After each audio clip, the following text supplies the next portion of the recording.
football. We took it to the pull-out, we rap a lot. I'm at Sabia, Indian again. I'm telling them that Collinsville is where it's at. So when we on the field of court, they better be aware of that.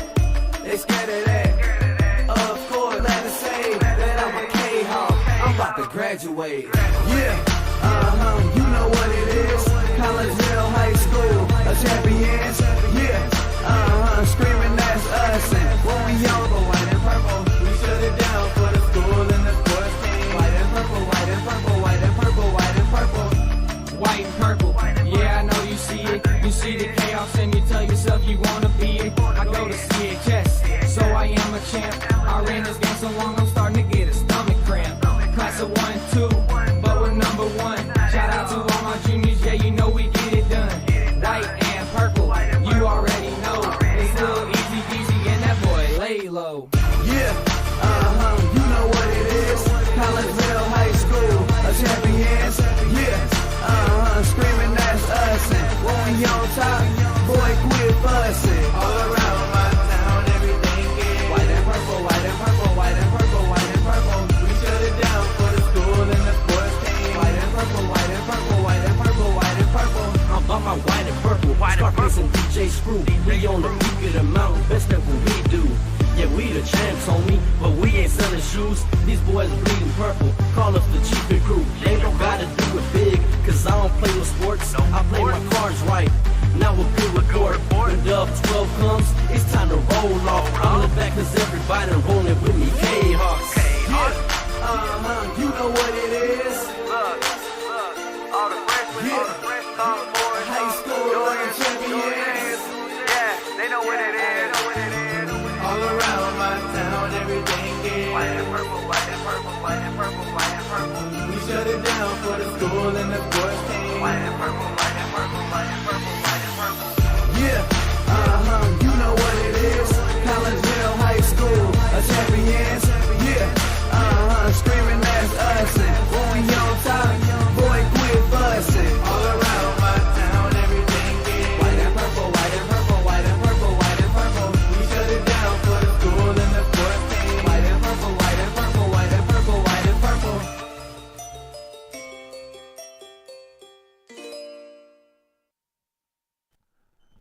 And a very good morning, everyone, and welcome to Gordon Moore Park here in Alton, where we are at Lloyd Hawkins Field, the home of the Alton River Dragons minor league baseball team. But we're going to be talking a little high school baseball with you today as your Collinsville Kahawks get ready to take on the Crusaders from Althoff Catholic High School. And I'm Todd Duke, and once again, good morning, everyone, and welcome into the broadcast here on the Kahawk Sports Network and into the pregame show, brought to you by Cafe Agape in Collinsville, home of the Kahawk Chicken Sandwich.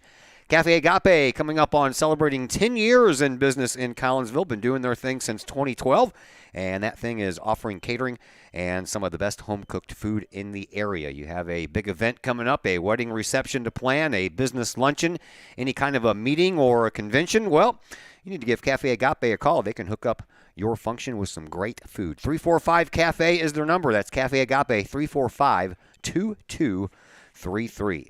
Kahawks come into this contest with a record of 3-2 on the young season under their second-year head coach Brett Swip, who now stands at 12-23.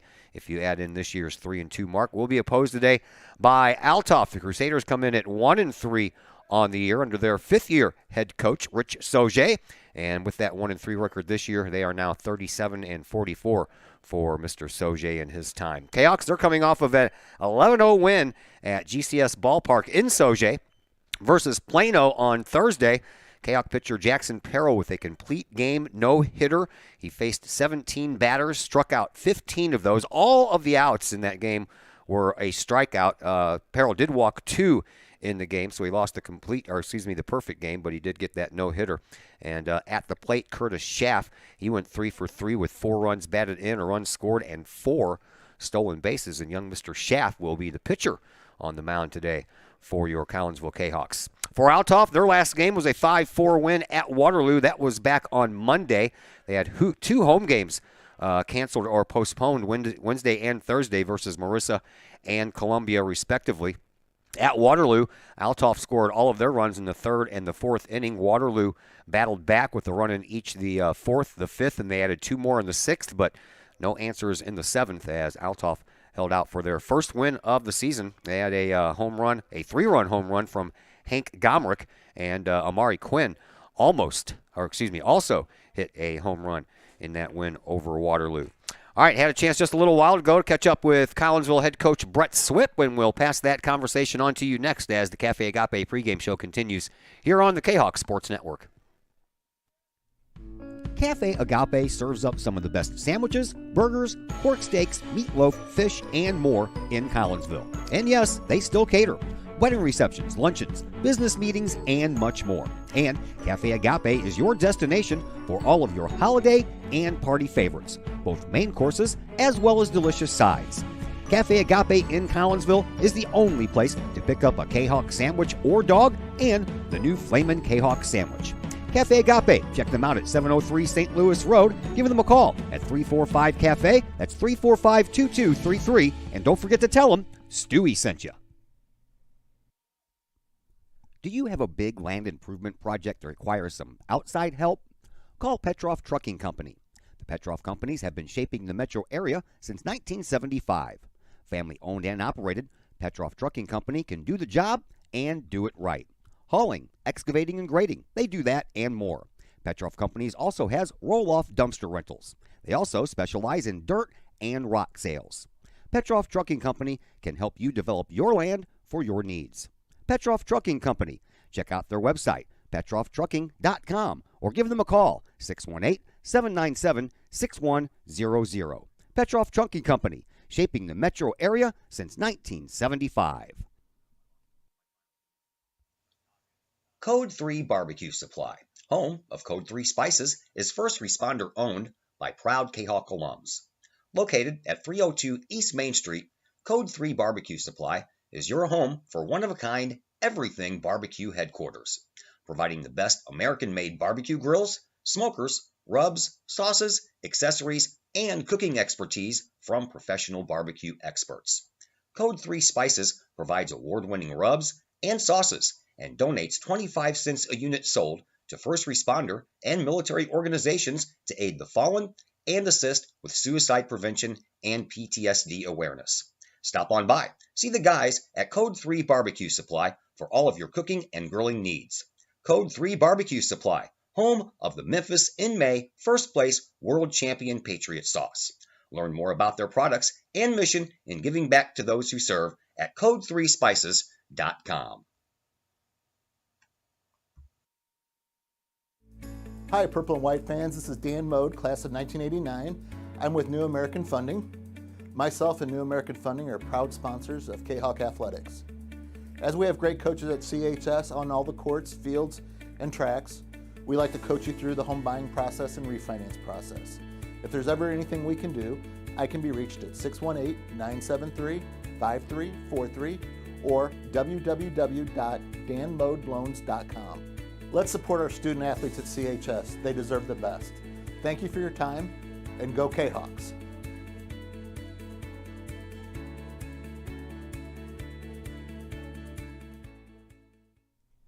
Cafe Agape serves up some of the best sandwiches, burgers, pork steaks, meatloaf, fish, and more in Collinsville. And yes, they still cater.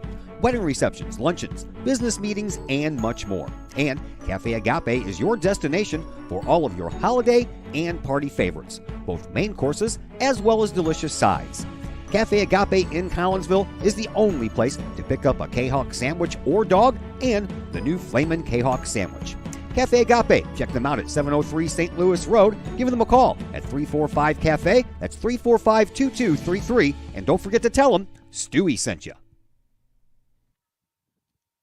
And we welcome you back into the Cafe Agape pregame show here on the Kahok Sports Network. We're in Gordon Moore Park today for a very chilly and windy but sunny day for some baseball. Your Kahawks back on the field after Thursday's win over Plano in a no-hitter by Jackson Peril. Joining us now is Collinsville head coach Brett Swip. Talk about that no-hitter, man. I mean, you had to have probably known pretty early on that he was locked in. Yeah, he was all over the zone. You know, when Jackson's in the zone, I mean, he's got an arm. You know, it's always a lively arm, and high velocity guy, and when he's in the zone, and he just had a good vibe. It was a lot of adversity around that day. It was a cold, ugly day, and team coming down from Chicago. Are we going to play? Are we not? But when he got there, I could, he even said, he's like, I'm ready, and he had a great mentality, and he just shoved all day. It was great. It was fun to watch. At what point in the game did the guy stop talking to him? Well, it was kind of crazy because we looked at our charts and we're like, not only we knew it was a no-hitter, but we're like, he struck everybody out. Like, you've been in no-hitter situations before, but it's not usually through a manner of striking everybody out. At some point, a team might bunt or put the ball in play or whatever, but his velocity was high. His slider was working. It was fun. It was fun to watch. And at the end of the game, it's like, has anybody ever seen that before? We're asking around, and struck out all 15. Like, we couldn't think of even a pro situation or a college situation. It was crazy. Yeah, I was pretty flabbergasted myself. I had to sit through a Blues loss, so I'm sorry I missed that one. Yeah. All right, so talk about the offense as well, man. You guys put up 11 runs. That's nice to do, too.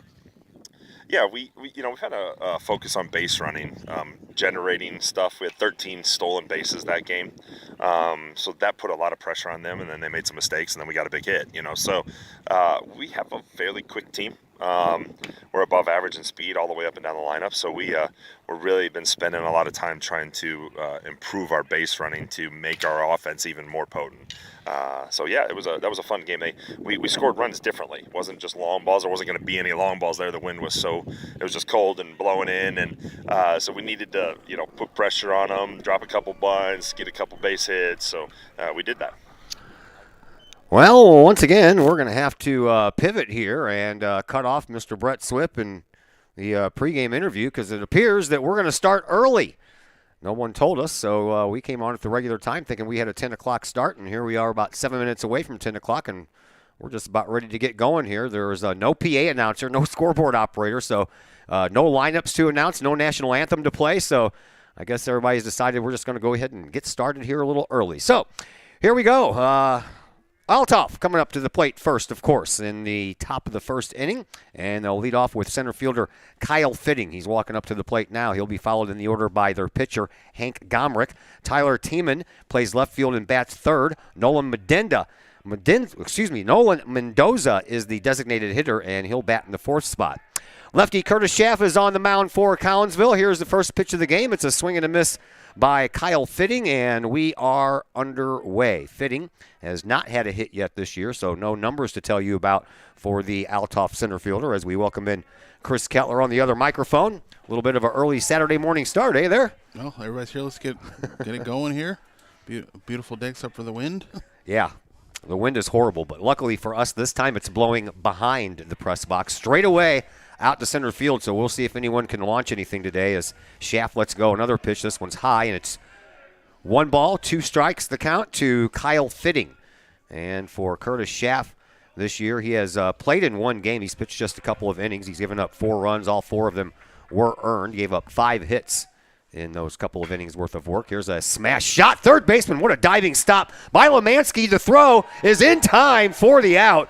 And that's a bang-bang play. Isaac Lemansky at third base had to go diving out to his left, snagged it on a short hop, from his knees, throws all the way over to first base in time to Josh Scrum for the out. That was a nice play. Heck of a play there. Didn't think he'd have enough time to compose himself, throw across the field, and get the out. Man, oh man, that was a bang-bang play there. All right, 1 out in the inning, and up to the plate is Hank Gomrich. He's the pitcher. He stands in from the left side, and he'll lace a base hit out to center field. So we have our first base runner of the game as Gomrich, who came into this game batting .333, picks up his 6th base hit on the young season. Doesn't waste any time there. Finds one he can drive up the middle. Good solid contact. Here is Tyler Tiemann, the left fielder. Tiemann was the pitcher who won the game against Waterloo the other day. He comes in batting .308, 5 runs batted in, and 1 home run to his credit so far this year. The lefty Schaff from the stretch now pitches, and that one's just a little low. Defensively, Jackson Perrell, Thursday night's no-hitter champion out there in left field. Colby Anderson's in center. Bryce Limp is in right field. Isaac Lemansky, we've already heard from him today over at third base. Darren Pinnell's at short. Caden Pruitt's at second. Josh Scrum is at first. And C.J. Schaff on the mound pitching to Cy Turner. And there's a throw over, and Back in safely is Gomrich. We have 2 Gomrichs in the lineup for Althoff. There's 3 Gomrichs on their roster, a sophomore, a junior, and a senior. Hank Gomrich. Down there at first base is the sophomore. Schaff checks on him and pitches, swinging another bouncing ball for Lemansky. This is a higher hop, and Lemansky's throw is strong and true all the way across the diamond. Down to second base goes Gomrich, but 2 outs in the inning, and both courtesy of Isaac Lemansky. And that's from warm-up practice there, knowing how that ball is going to hop up off this turf. Good job of snagging it and throwing it across. There is Nolan Mendendez, wears double zeros on the back of his jersey, and he's going to get a talking to by Rich Sauger, the third base coach, before he steps in there.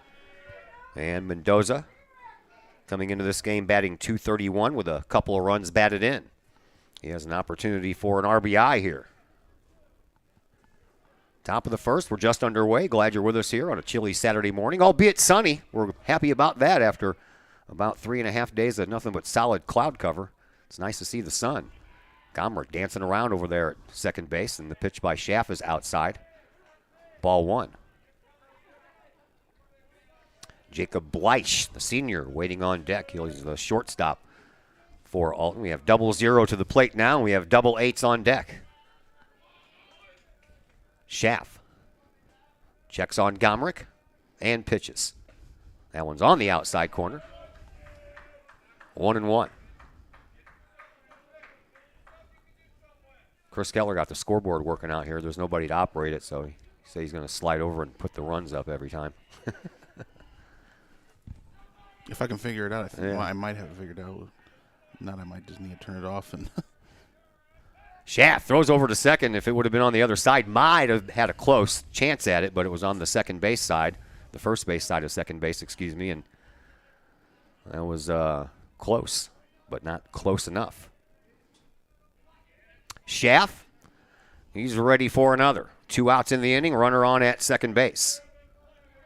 Looks into Turner, has his sign, and from the stretch, Schaff checks his runner and brings it home. Swinging a foul ball. 325 down both first base and the third base line here at Lloyd Hopkins. 380 to straightaway center field. That's where that big, tall flagpole with the American flag on it, and you can see that American flag blowing straight away from us.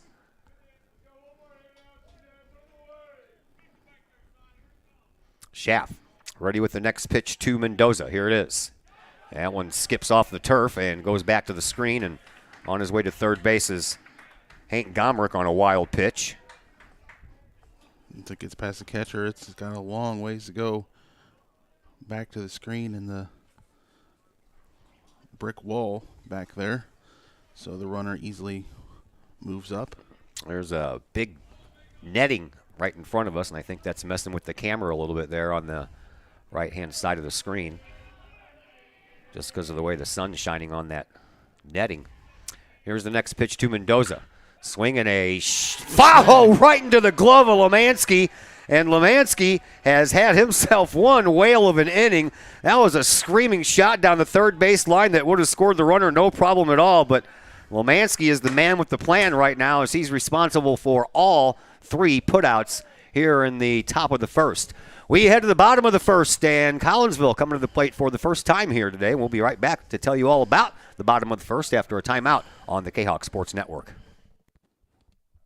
Pace Design and Construction in Maryville. Whether building a new home, making an addition to the home you currently own, or finally getting around to that remodeling job you've been putting off, Pace Design and Construction in Maryville can help. Pace Design and Construction is a building and remodeling contractor you can trust. They provide the highest quality, they are dedicated to their customers, and are committed to completing your project on time and within budget. Pace Design and Construction in Maryville. Give them a call at 618-407-5466, online at pacedesignconstruct.com, or on Facebook at Pace Construction Design.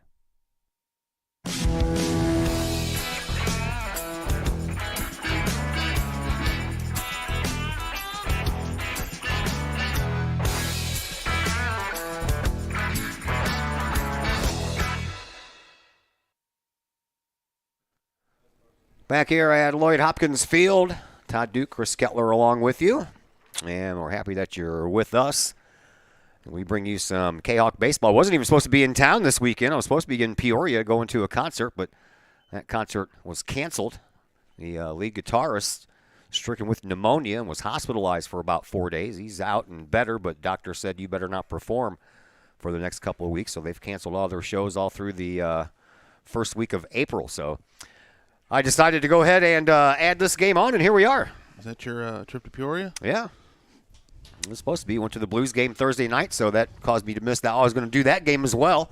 But, I already bought tickets for that Blues game back in October for my daughter's birthday, which was last week. So we went to the Blues game Thursday, and wouldn't you know it, Jackson Perrell throws a 15-strikeout no-hitter. All right, so we are back, bottom of the first. Colby Anderson will lead things off for Collinsville. He'll play center field today. The right fielder, Bryce Limp, bats second. Ethan Bagwell is the DH today. He'll bat third. Josh Scrum bats cleanup. He'll hold down duties at first base. C.J. Schaff is on the mound and batting fifth. Jackson Perrell in left field batting sixth. Isaac Lemansky, who's already had a whale of a game here in the first inning, he'll bat seventh and play third. Caden Pruitt's at second base batting eighth. Darren Pinnell is the shortstop batting ninth. And the DH, by the way, Ethan Bagwell, is batting for Cy Turner, the catcher for Collinsville. So here comes Colby Anderson. Anderson on the year so far, batting .308 with an RBI. And looking to start Collinsville off on the right foot here in the first inning. He'll go up against another lefty, and that is, of course, Hank Gomrick. We've already seen him at the plate, so it's lefty versus lefty today. And Gomrick has already pitched in one game. This is his second start. He's 0-1, 5 innings in the first game, and has a 2.80 earned run average. 4 strikeouts to 3 walks in that one start. High and outside with the pitch to Colby Anderson. Anderson, the quarterback for the Kahok football team, steps in from the right side, awaits the next pitch from Gomrick. And here it comes. Swinging a bouncing ball down the third baseline, but that one's going to go foul right in front of Coach Swip. And we'll set up the Althoff defense for you. Tyler Tiemann is in left field. Kyle Fitting in center. Amari Quinn is in right field. That was Ryan Myatt over there picking up that foul ball at third base. Jacob Bleich is at shortstop. Grant Hoffman at second. Alex Gomrick is at first base. Hank Gomrick on the mound. And JT Brizenden is catching today for Althoff. Looks like we got some volunteers to work on the old scoreboard over there. That's nice. Anderson hanging tough. He's still up there. As Gomrick, he readies himself and pitches and swing, and there's a fly ball out to left field and a little leaping catch over there by Tyler Tiemann. And we've already had a couple of good defensive gems here early in this contest. On the run the whole way was Tiemann, and he had to make that little last leap and get up there and catch that ball before it would have probably hit the bottom of the fence on the fly. Yeah, I didn't need to worry about running into that fence. Farther back, he went into it. So that'll bring up Bryce Limp, the right fielder for Collinsville. He stands in from the left side. He's ready to go. Gomrick's first pitch to Limp is in there for a called strike on the outside corner. Limp batting .417 on the young season. 1 run batted in. Has a couple of doubles. The rest of his hits have been all singles. And he's looking for one to drive here as that wind is blowing out here today at Lloyd Hawkins. Gomrick's next pitch on the way. Swinging a pop fly. Sky-high pop fly. We'll see if the wind wants to bother this one at all as everybody comes in. And there is Tyler Tiemann once again with the catch. So in the first inning, Lemansky responsible for all the putouts for Collinsville. And so far, Tiemann responsible for the first 2 here in the bottom of the first. Now he had to come way in that time bound behind shortstop's position. Cover a lot of ground there for left fielder. There is Ethan Bagwell. Ethan on the year batting .286 with 4 runs batted in. I don't know what happened there. Gomrick slip off the rubber or something? Or his outfielder not ready yet? The team is still trying to get himself together. Yeah. He wasn't quite ready. Now Gomrick's ready. And the sophomore pitches. Swinging a shot down the first base side. That one's fair. That one's going to roll all the way to the wall. Bagwell, he rounds first. He's on his way to second, and he's going to be there standing up. And Collinsville will have a runner into scoring position in the bottom half of the first, as did Althoff in the top half. And we'll see now if Josh Scrum can move Ethan Bagwell over, or maybe with a well-placed base hit, score young Mr. Bagwell. Takes that hit and drives it the other way. Now all the way down in the corner, easily gets into second base. Josh Scrum comes in batting 167, 5 runs batted in. And he has 2 home runs on the year already. And he looks at one right down the middle for a called strike. So Bagwell's on at second base, 2 outs. Scrum, seeing if he can at least move the runner over.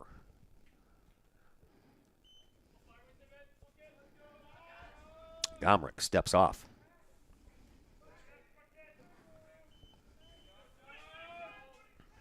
Alex Gomrich over at first base, by the way, is the senior of the 3 Gomrichs on the roster.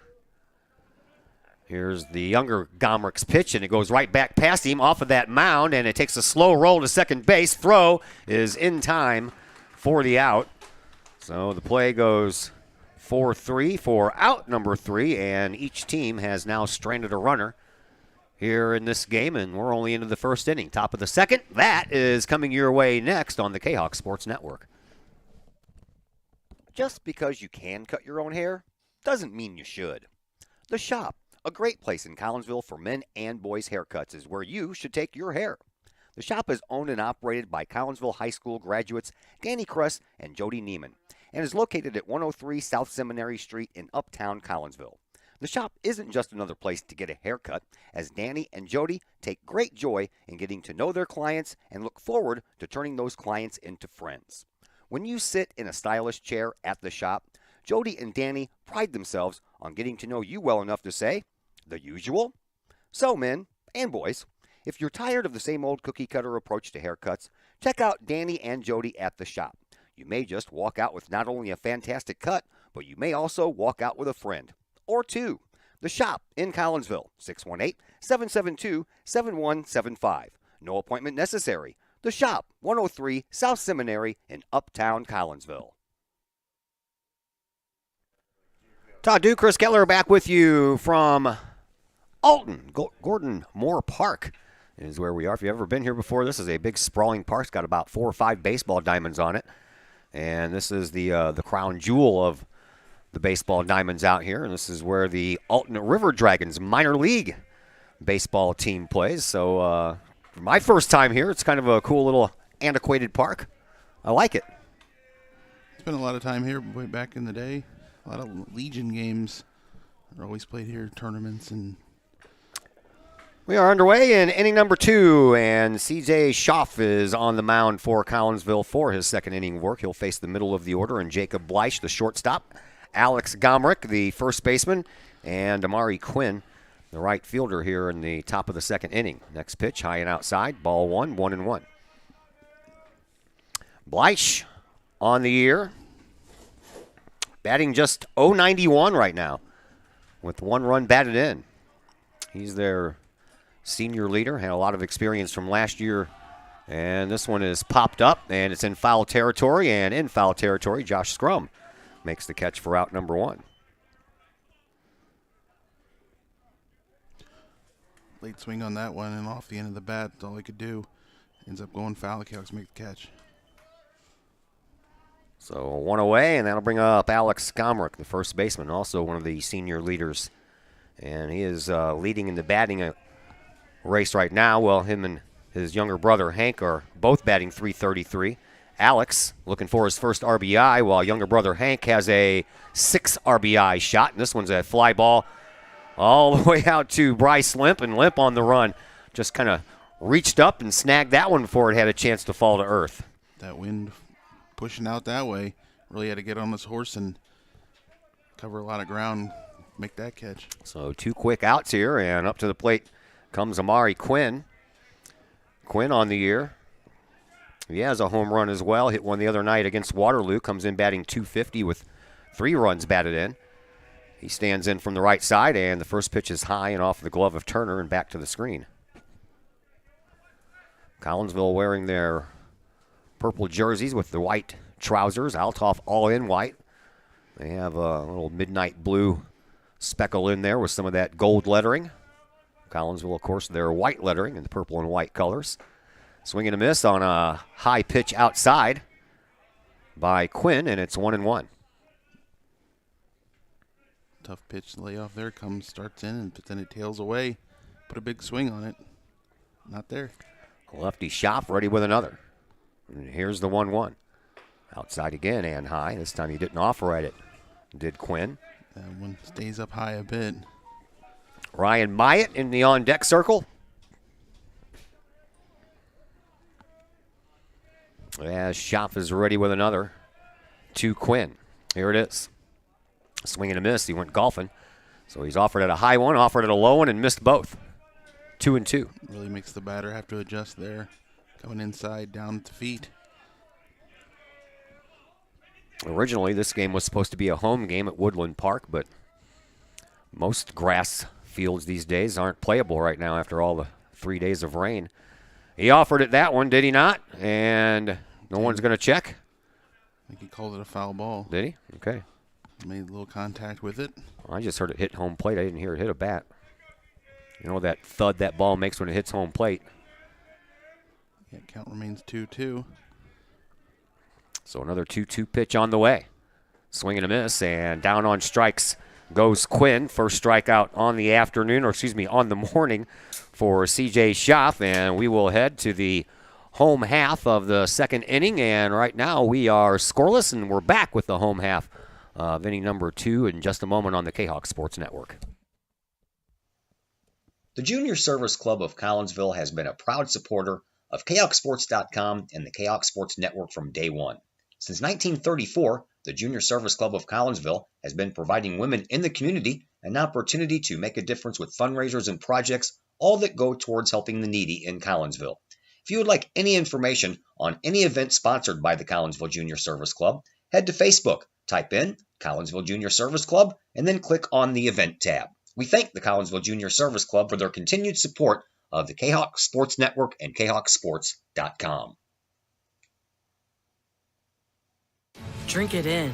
Powerful, vibrant, nutrient-rich fuel for healthy, active, experience-rich lives. So you can be your best self, live your best life, and rule the day.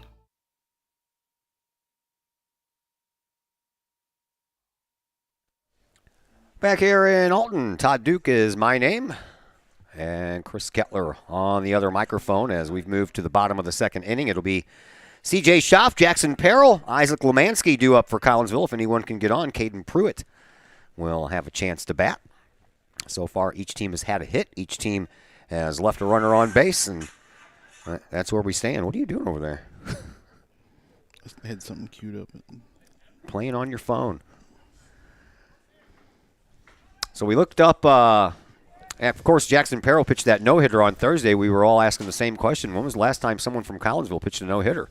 Well, we had a multitude of answers for you on that one as Schaff swings through the first one, and CJ comes in batting a robust 1,000 on the year. He is 3 for 3 with 4 runs batted in.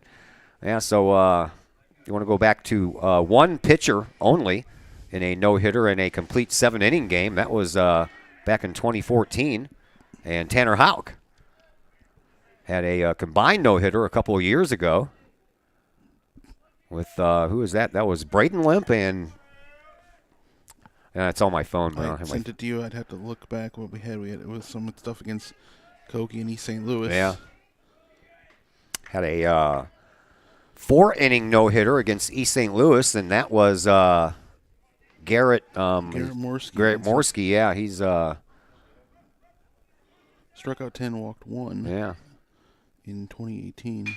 There's a swing and a fly ball. Tieman's on the run. Both the center fielder and the right fielder can't get there. The left fielder, that one's bouncing up against the wall, and that's going to be a stand-up double for young Mr. C.J. Schaff. So Collinsville has had 2 stand-up doubles in this game. The first one came with 2 outs. This one comes in the leadoff position, so we'll see if Collinsville can do anything with this one. Good gap shot there. All the way to the wall. Canucks bring in a runner. So who was the combined one again? I know that was just a few years ago. That was Limp and for 1 inning, and Nathan Viviano. Yeah. 4 innings in 17 against Kokia. Yeah. So we've had a few. No, I can never remember when all 15 outs were recorded via strikeout, though. That's something I've never heard of before on any level.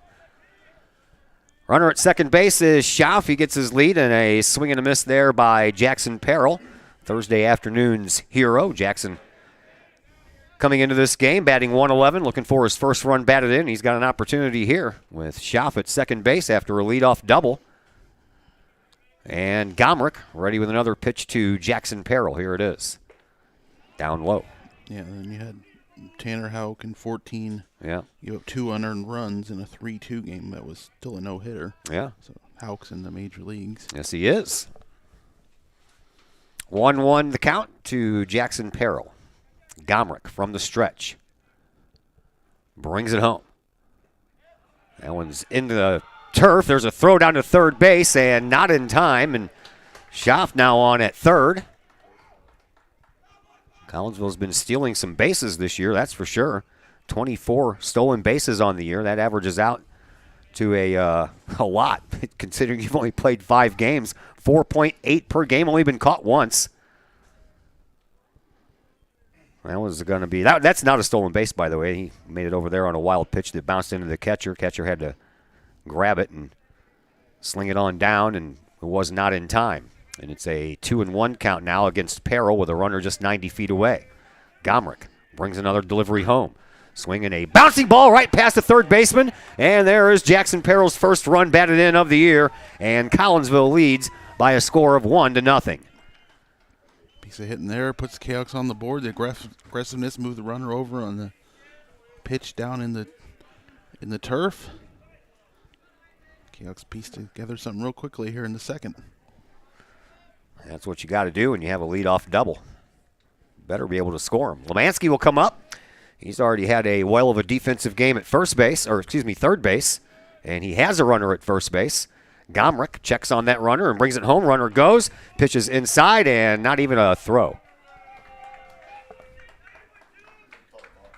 Hey? Yeah. Called a balk, huh? Yeah, the field umpire called the balk. I wondered why the home plate umpire bailed out, but it was a balk. So a balk sends Perrell down to second. So Collinsville still with another runner in scoring position and nobody out. And here is Lemansky, another pitch to him as he takes one right to the second baseman, goes right underneath the second baseman's glove. Perrell is going to come around for third. The throw is way offline. And on his way to second base is going to be Lemansky, and he'll be in there without a throw. And Collinsville tacks on another one, and the Cahoks lead 2-0. Putting some balls in play there and make it happen there. Perrell comes around and scores. Back-to-back RBI base hits by Perrell and Lemansky.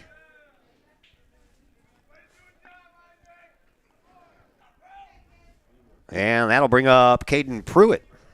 Didn't even have a chance to really tell you. Lemansky came in batting .231 with 3 RBIs and a home run. So now we have. Here is Pruitt. And the first pitch is in there for a strike.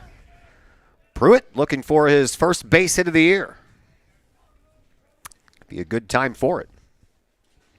Still nobody out. As Gomrich checks and pitches, swinging a bouncing ball right to Gomrich. He had to leap up to get it. He'll run it halfway over to first base and then make the throw to his older brother. And over to third base on the play is Lemansky. There's one away. If nothing else, you move the runner over. 1 down. You can make a lot of stuff happen here with the runner on third and only 1 out. Well, we'll see if Darren Pinnell can help that process out. Pinnell batting in the 9 spot today. And the shortstop coming in batting .333 with 1 run batted in.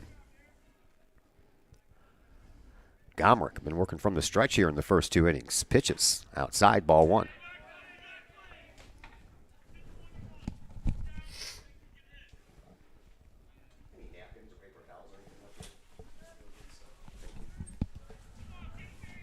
Pinnell. Oh. Come prepared. There you go. And looks at 1 for a called strike.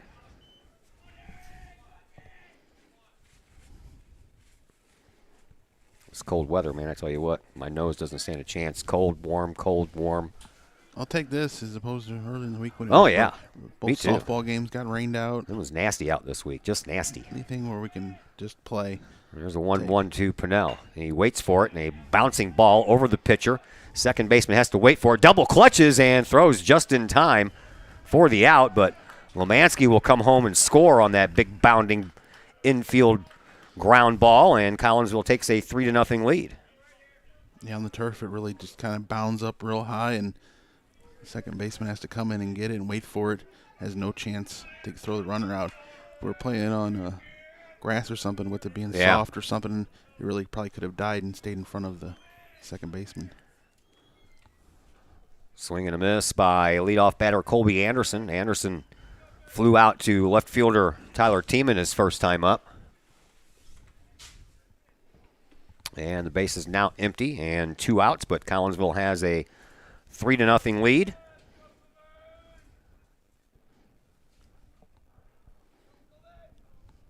And another swing and a ball back to the screen. Came in on Colby there and really ate him up there as he swung through that one. Shaking his head at that one. Now he finds himself down 0-2.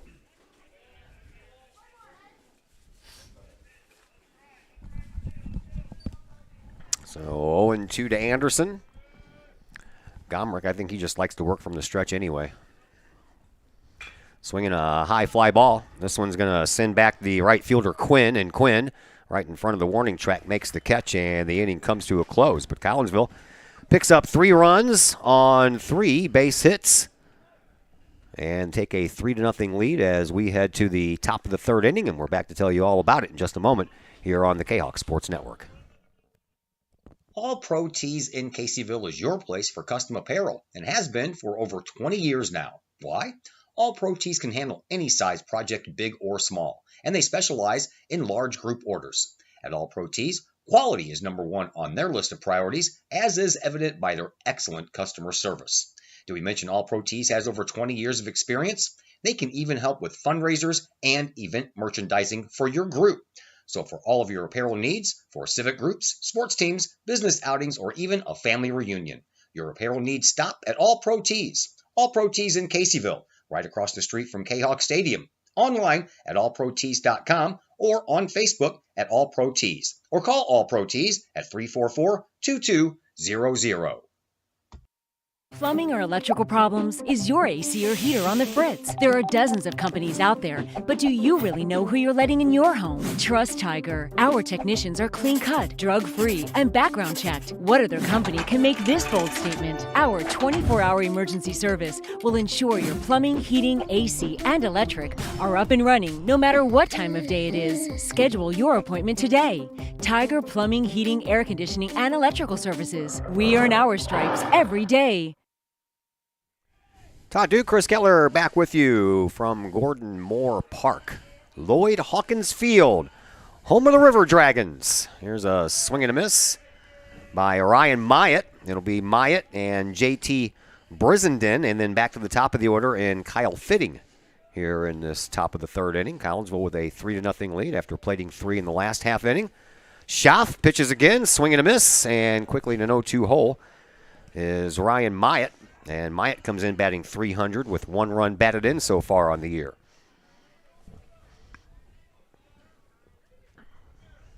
Schaff, the lefty. He's ready. Here's the 0-2. Foul ball. That one hits that brick wall and comes all the way back in the field of play. Had to protect there, fight that one off. See some of the Lady Kahok softball players here sitting in the front row. Taking in this one. Brianna Wellen I recognize because I know her.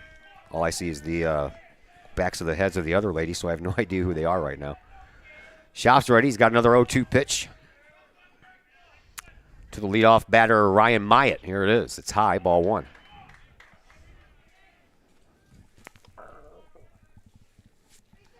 Hopefully the softball team gets at least nice enough weather to play next week.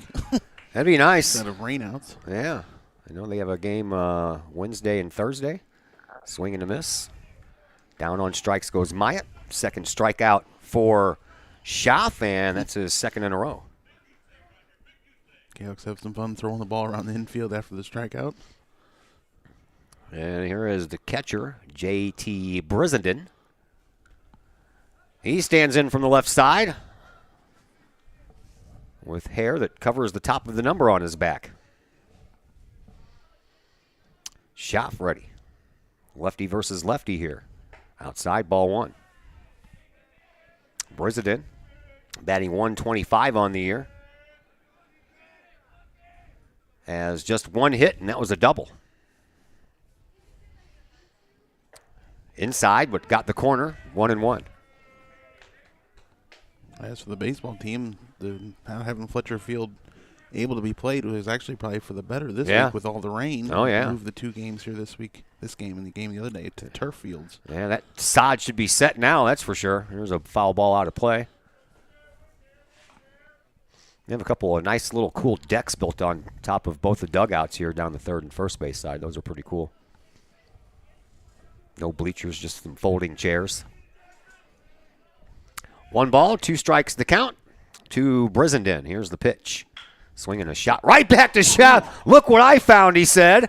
He turned around, put his glove down to his ankles, and the ball went right into his glove. What a play there. We've seen a couple of nice web gems here early on in this game. Behind the back, just puts the glove down, and luckily it was just barely in time to snag that one and make the throw over. Man, I'll tell you what, we've had some plays. Back to the top of the order, and Kyle Fitting. Fitting grounded out to Lemansky. Lemansky made all 3 putouts in that first inning, and that first one was a diving stop off of the ball off the bat of Fitting. There's a ball that's high to the Althoff center fielder.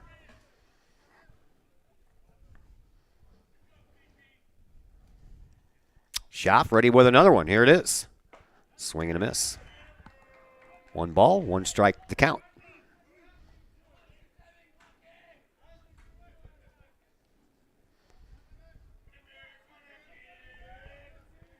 Another one coming to Fitting. Swinging a high fly ball. Backing up the center fielder, Colby Anderson. He's under it, and he has it for an out. So back-to-back 1, 2, 3 innings by Curtis Schaff and his Collinsville Kahawks. We head now to the bottom half of the third inning with the Kahawks leading by a score of 3-0. Are the lights on your dashboard putting on a show? Bring it to Mike's Automotive in Collinsville. Mike's Automotive is also a T3 certified tire center. They can handle all of the basics like oil changes and tune-ups, and the not-so-basics like complete engine rebuilds.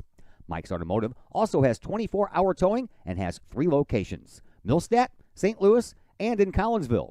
The Collinsville location is at 1150 St. Louis Road, just blocks from the high school. Or call 345-0611, online at mikesautomotive.net and Mike's Automotive on Facebook.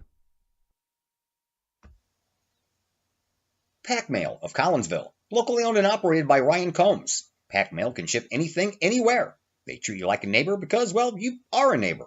Pack Mail offers shipping materials and containers, private mailboxes, as well as climate-controlled self-storage. Visit Pack Mail at 407 Beltline Road in Collinsville. Online, WeShipStLouis.com, or call Pack Mail at 346-4884.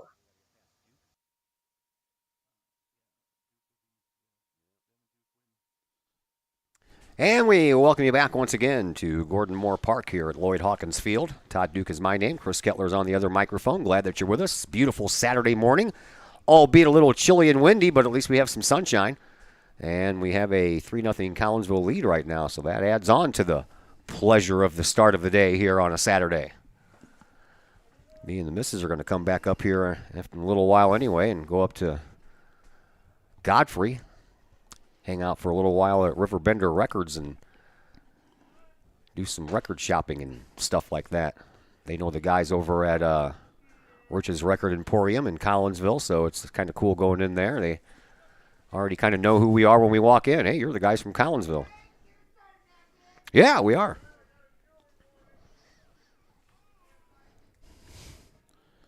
Making Bryce Limp do something. Limp remove necklace he had on. No jewelry allowed.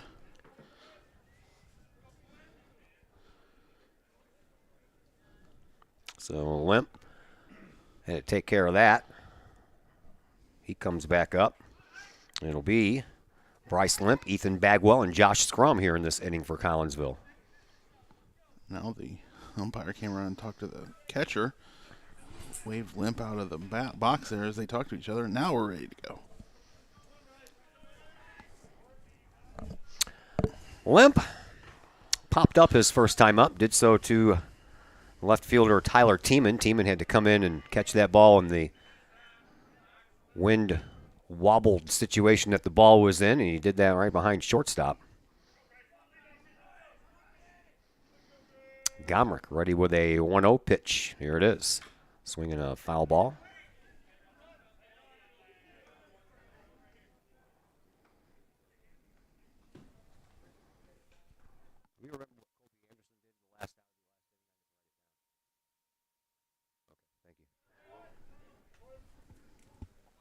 Yeah, that was it.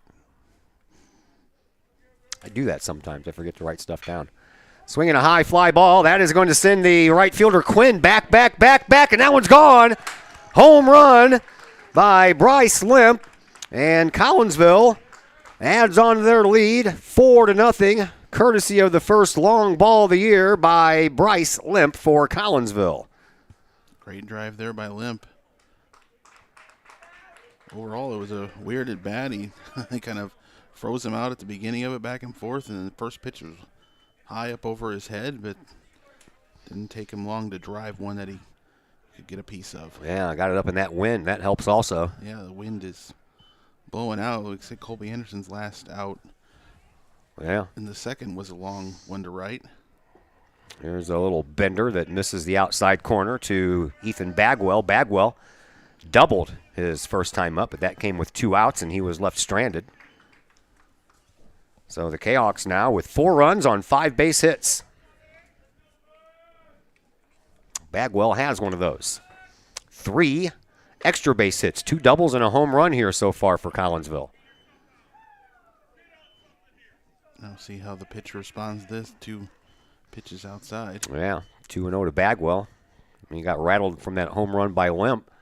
As Gomrich is ready with the 2-0, here it is. It's inside, 3-0.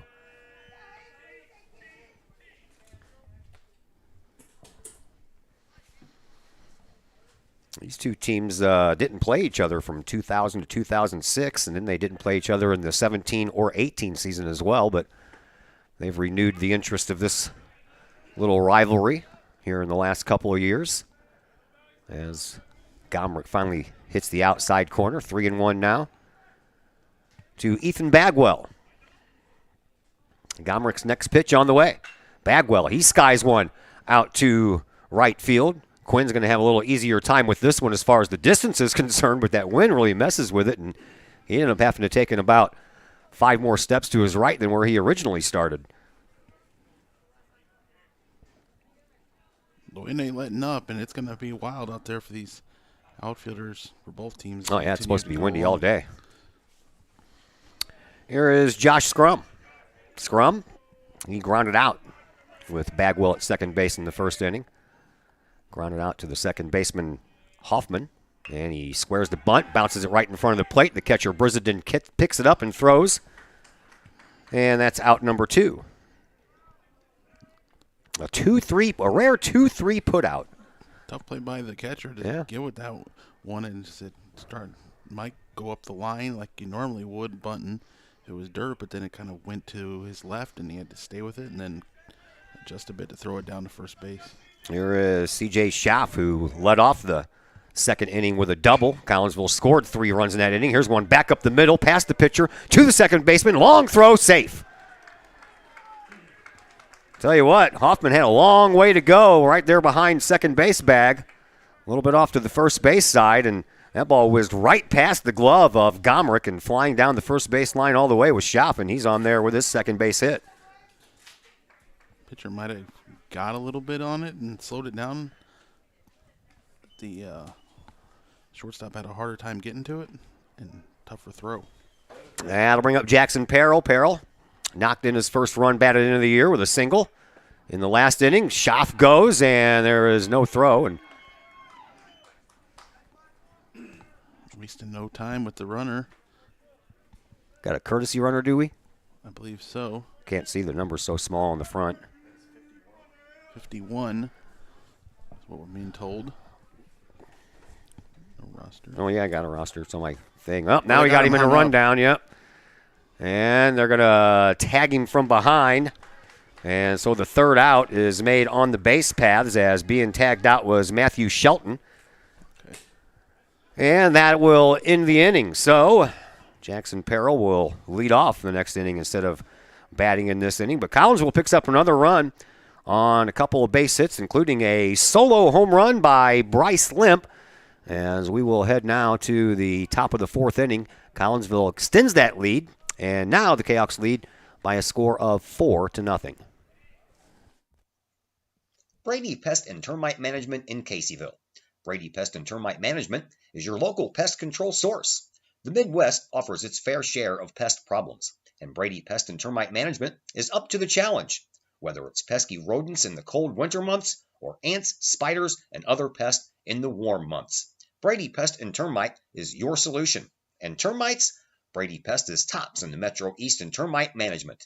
Do you have unwanted pests? Then call the best. Brady Pest and Termite Management in Caseyville. Call 343-1790 or on Facebook at Brady Pest and Termite.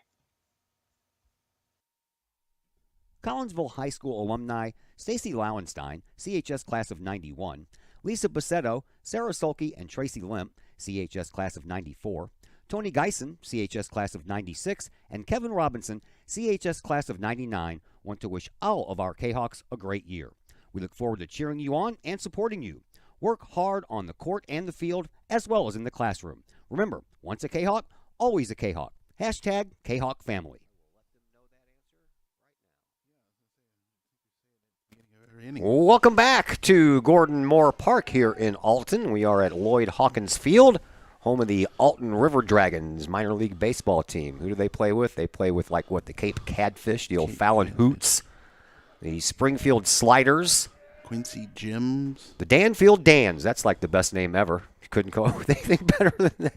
The Danville Dans, the Illinois Valley Pistol Shrimp. Somebody called the Corn Belters. Normal, okay. Normal Corn Belters. Burlington Bees, the Clinton Lumber Kings. Got the Lafayette, Indiana Aviators. And the Wabash Valley Brex baseball team. Okay. West Virginia Miners. West Virginia Miners, that makes sense. Here is the pitcher, Hank Gomrick, up at the plate. Hank, he singled. The only hit so far on the afternoon or on the morning for Althoff against C.J. Schaff, and Schaff's ready with another to Gomrick, and this one is a little outside. The Prospect League. Johnson, Pennsylvania Mill Rats. Chillicothe Paint. Okay. The Prospect League.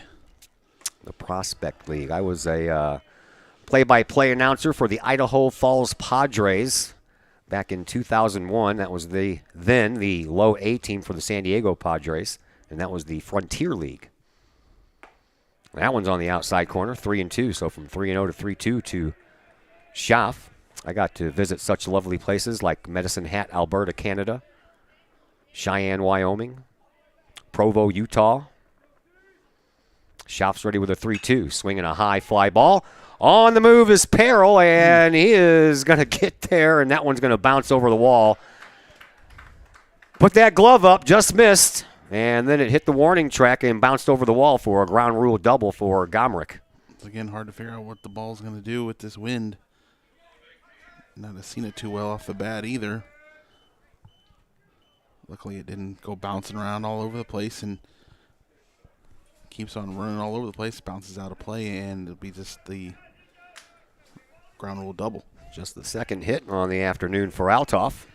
Here is Tyler Tiemann, the left fielder, grounded out to the third baseman Lemansky, his first time up, as did everybody in the first inning.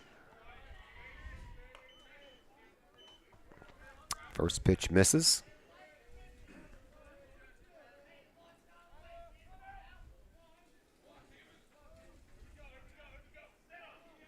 And Schaff looks in.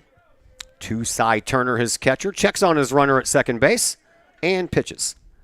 Swinging a bouncing ball. That one's going to be trouble down the third baseline, and there's not going to be a play to be made because that one was a slow roller, and it wasn't going to go foul, so they had to pick it up, and everybody was safe by the time they did. So runners on the corners here for Althoff. Little infield single by Tiemann, and Althoff's making some noise here in the fourth.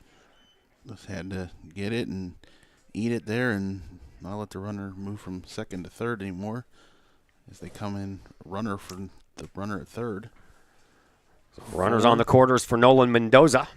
Mendoza lined out to Lemansky at third base his first time up. 4 is your runner at third. That would be Dominic Vollmer. He is a senior. Althoff really wants to get on the board here, if nothing else. Nobody out. Yep, nobody out, and runners on the corners. They got a good opportunity to do that right here. Here is Schaff. He pitches, swinging a foul ball out of play.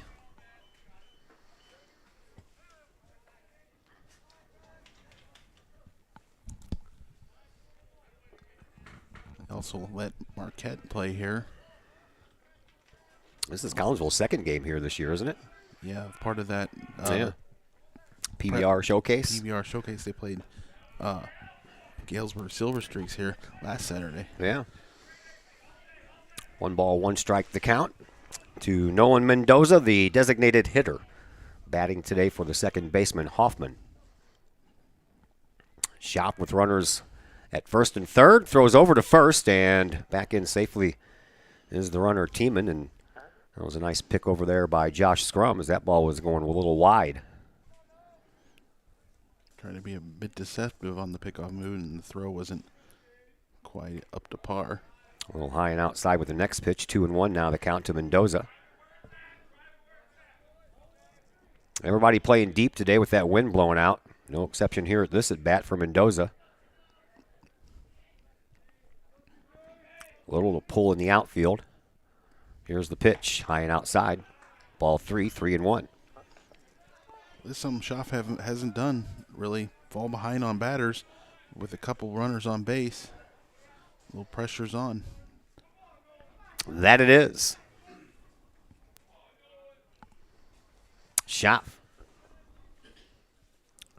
checks on his runners, pitches again. Swinging a shot up the middle. That's going to get Althoff their first run. It's a one-hopper to center fielder Colby Anderson. Everybody else is up one bag, and Mendoza is on at first base with an RBI single. And Collinsville's lead is cut down to a 3-run lead. So bring Coach Swip out here, talk to his pitcher. Is Althoff really starting to put something together here in the fourth? In the fourth? Yes. We are in the fourth. Top of the fourth. Looks like they're going to make some changes here as we've got. Yep, looks like it. So we'll go ahead and take a timeout while we try to figure out all these changes, and we'll be back here in just a moment on the Kahok Sports Network. Calling all sports fans. Looking for a great place to watch the game with your crew? Look no further than the Lucky Fox Sports Bar in Caseyville. The Lucky Fox shows Collinsville Kahawk sports on the big screen, plus UFC fights, boxing, Cardinals and Blues, and all of the NFL games with the NFL ticket and enough TVs that you'll be sure to find the game you want. And the food? How about Taco Tuesdays, Wing Wednesdays, plus burgers, sandwiches, pizza, steak, and more, including great drink specials and the coldest brew in town. And don't forget to try your luck at the Lucky Fox Gaming Room. Dine in and catch a game, or order carryout with the Lucky Fox. The Lucky Fox Sports Bar, 1101 Caseyville Road, right across the street from Kahawk Stadium. Open daily at 11 a.m. Check out the Lucky Fox Facebook page for daily specials. The Lucky Fox, 618-855-9500.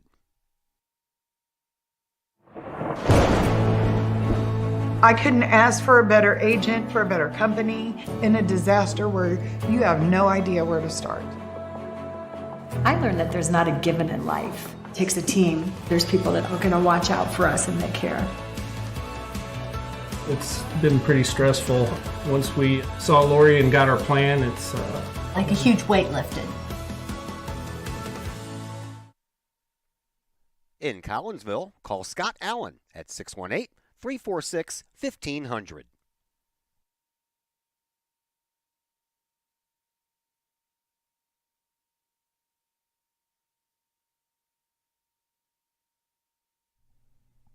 First National Bank of Waterloo, with over 100 years serving the Metro East.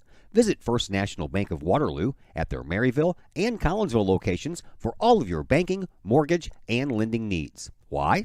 Super low closing costs, low construction loan rates, and they do so much to support our local communities. When you need a loan, call the Collinsville team at First National Bank of Waterloo at 618-345-1121 or visit their Maryville and Collinsville locations or online at fnbwaterloo.bank. First National Bank of Waterloo, member FDIC, equal housing lender. Todd Duke, Chris Kettler back with you. A couple of changes here for Collinsville. Bryce Limp will come in from right field and take over the pitching duties, and Chris Alcorn will take over right field for Collinsville as Althoff has something going on here. Here's Jacob Bleish. Bleish popped up in foul territory to Josh Scrum his first time up. Got runners on first and second, nobody out. 1 run already home, and a strike called off the first pitch from Mr. Bryce Limp. This is his second game he's appeared in. He has not started in any games. He's only pitched 1 inning and has given up nothing in that 1 inning. No hits, no runs. He did strike out 2 in that 1 inning of work. Next pitch on the way, and that one's on the corner for a strike. Quickly 0-2 to Jacob Bleish. 4-1, top of the 4th. Collinsville with the lead. Cahoks with 3 runs in the second, 1 in the third. Althoff has answered back with the 1 so far here in this inning. Here's the pitch. This one is in the turf, and a throw down to third base is not in time.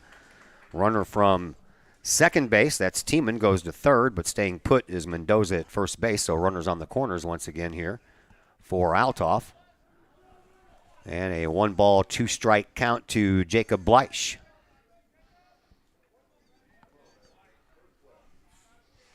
Still nobody out. Need that big first out to get things rolling here. Strikeout would be nice. Limp would like that as he pitches. Ooh, that was close. A little outside. 2-2.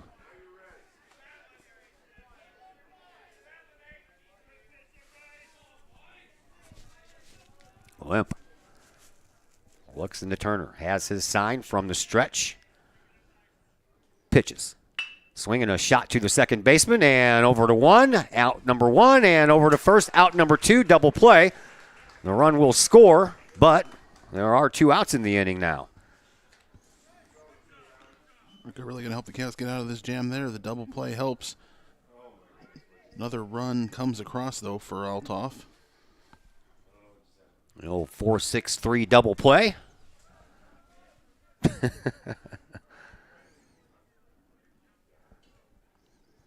Pitcher's best friend, the double play, right? Yep, that's right. Here's Alex Gomrick. Gomrick a fly out to Limp, who then was in right field. Now Limp is on the mound. 2 outs, 4-2. And the pitch, swing and a miss.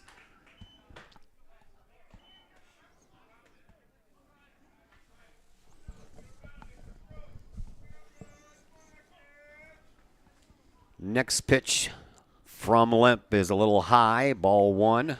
1 ball, 1 strike the count. 2-1. 2-1. 2-1. 2 runs home here in this inning on a couple of base hits. And Limp trying to get out of this inning with just those 2 runs scored, and he's 1 strike away from doing that. 2-2 the count to Alex Gomrick, the first baseman for the Crusaders. Limp pitches, swinging a foul ball. A little slow roller back to the brick wall. Count stays 2-2.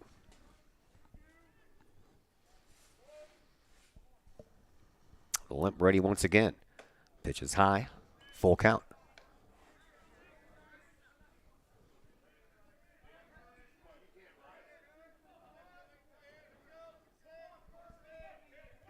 Bryce Limp ready with a 3-2 pitch. Here it is. And a swing and a miss. Down on strikes goes Limp. Or excuse me, goes Gomrick. First strikeout for Limp. And the third in the game for Collinsville pitching. But Althoff, they get a couple of runs on a couple of base hits. We head now to the home half of the fourth inning. Collinsville still has a lead, but now it is 4-2. Got vinyl? Rich's Record Emporium on Main Street in Collinsville can take care of all of your vinyl needs and more. You can peruse through thousands of records, from country to hard-to-find jazz. And classic rock, it's always in stock at Rich's Record Emporium. Used vinyl by the hundreds, plus new releases by new artists as well as reissues by classic artists. Don't forget to check out the audio room at Rich's Record Emporium. There, you can test out all the latest in audio gear, from top-of-the-line speakers to the latest in new turntables, plus amps, streamers, and all of the accessories like needles, belts, and more. While you're there, check out the music-related wall art, as well as t-shirts, record cleaners, and so much more. Plus, if you can't find it at Rich's, they will do their best to find it for you. Come check out Collinsville's only record store, Rich's Record Emporium, 131 West Main Street in beautiful uptown Collinsville, 618-795-1333, online, richesrecordemporium.com. I'll remind you that if you go into Richard's Record Emporium in Collinsville and mention that you saw this ad on the Kahok Sports Network, they will give you 5% off on your purchase, whether you are purchasing albums or you're going in for some brand new equipment. Me and the wife just purchased a brand new turntable, speakers, and receiver right after Christmas, and let me tell you what, it's amazing. We got rid of our old 1982 Magnavox stereo system, and what a world of difference. What a world of difference. 4-2, Collinsville with the lead, and the first batter is Jackson Perrell. Perrell was up to the plate when the runner got picked off. Matt Shelton got picked off trying to steal third base. So Perrell up there after RBI base hit, his first one of the year back in that 3-run second inning. He faces Gomrick. Here's a base hit for Perrell again. So Jackson coming off a no-hitter, 2 for 2. And that is the 7th base hit on the afternoon for Collinsville. See how the Canucks answer here. Althoff gets on the board with a couple runs. That will bring up Isaac Lemansky. Lemansky singled in a run in that 3-run second. And a throw over to first base. Back in there safely is Jackson Perrell. Gomrick already has a balk, and he did that while Perrell was on base. Good job by Bryce Limp last half inning. Sure was. Get the double play and the strikeout, too. Runner goes. A throw over to first, and the throw down to second is in time for the out. So after Collinsville came into this game with 24 stolen bases and only 1 caught stealing, they have been caught twice here today. Yeah, last 2 runners have been thrown out on the bases. Canucks are running themselves out of some opportunities. Well, I like the aggression, though. Might as well go for it. So now Lemansky up there with the bases empty and 1 out. Gomrick continues to pitch from the stretch, and here is that pitch. Swing and a miss. Caden Pruitt on deck for Collinsville.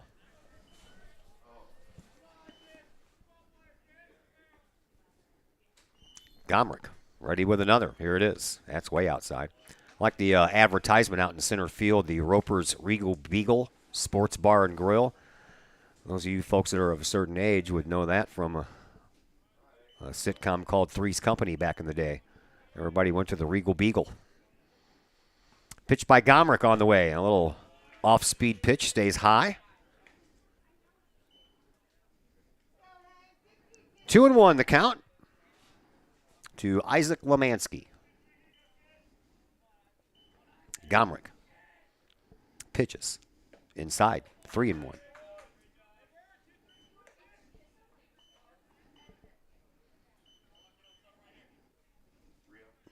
Three and one. Lemansky. Here's the next from Gomrick. Outside, he walked him. So Lemansky will run at first base. Perrell was down there. He was caught stealing. And with 1 out, an opportunity here for Caden Pruitt to move the runner over. Caden Grounded out to the pitcher, Gomrich, his first time up. Here's the pitch, and another balk. Second balk on the afternoon for Gomrich. And that allows Lemansky to go down to second. Don't normally see a lot of balks, let alone 2 in one game, by the same pitcher. I'm not sure exactly what they're calling that consisting of the balk here.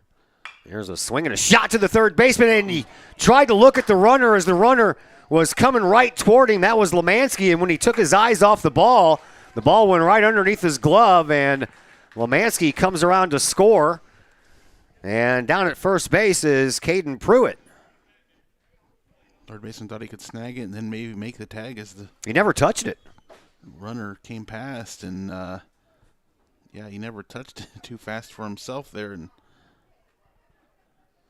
sometimes you make things worse than they need to be. Yeah, leads to throw a run. over. Yeah.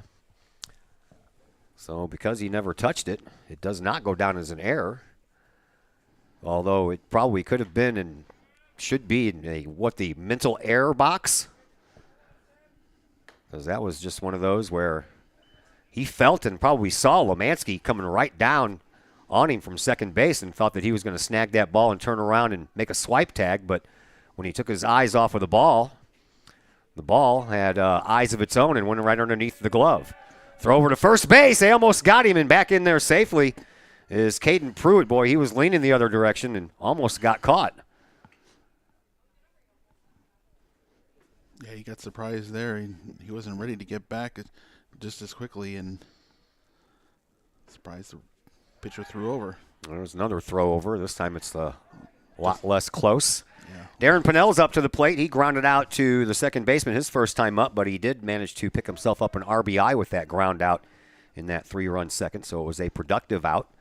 And the next pitch to Pinnell, right back to the pitcher, but the pitcher can't handle it. It rolls to the shortstop. He picks up and throws wild. That one goes all the way up against the fence. Everybody's going to move up a bag, and Collinsville is going to have runners on second and third. And our first error of the day belongs to the Althoff Crusaders. Pitcher just missed being able to glove that, bounced off that mound. And then Althoff makes things a bit more worse than they need to be again, throwing the ball away, allowing the runners to move up in the scoring position. So runners at second and third and still just one out. And back to the top of the order we go to Colby Anderson. Anderson is 0 for 2 with 2 flyouts here today. Keep on wanting to say this afternoon, but it's still morning time. Pitch to Anderson. Swing and a miss. Gomrich took a little off. That ball started high and came and sunk down low.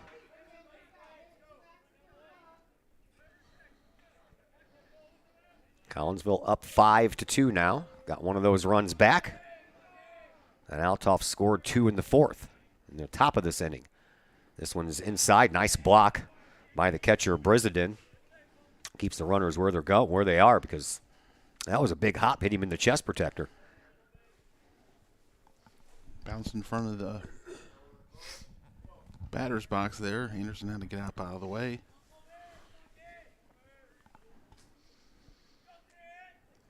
Gomrich ready with another pitch. Here it is. It's high and outside. Is it my imagination, or has the wind shifted directions a little bit? Looks like it's blowing from right to left now. You can see a little bit more of the flag now than we could earlier. The flag before was more perpendicular to us, straight out, and now we can really just see it. Yeah. The stripes and everything of the flag. Yeah, looks like it's changed the directions just a little bit. It's supposed to be really cold tomorrow morning. We're talking about temperatures below freezing. I'm ready for it all to end, man. It's almost April. Swinging a bouncing ball for the shortstop. He is going to throw over to first and give up a run, and that one gets away from the first baseman as well, and that is going to allow Darren Pinnell to score all the way from second base. And in at second base is going to be Colby Anderson. You have to put some balls in play here, and Althoff has just been booting it all over the place here and helping the Cahoks out, and 2 more runs come across. Second error of the inning for Jacob Bleich. And Collinsville gets those 2 runs right back.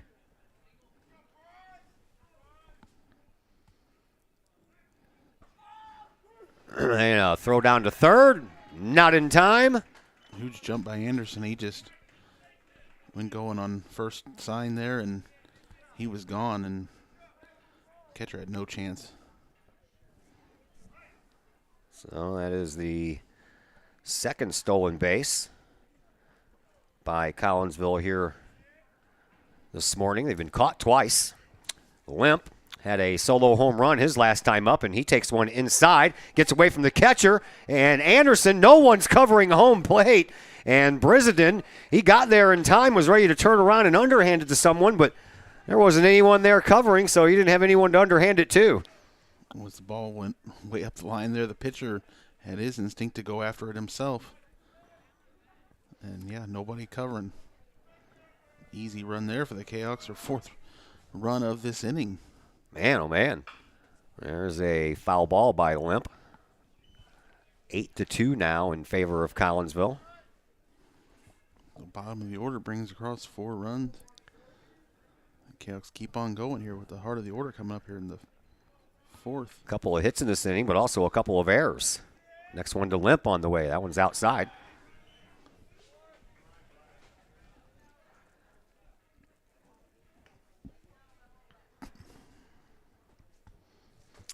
And Limp now up there with the bases empty.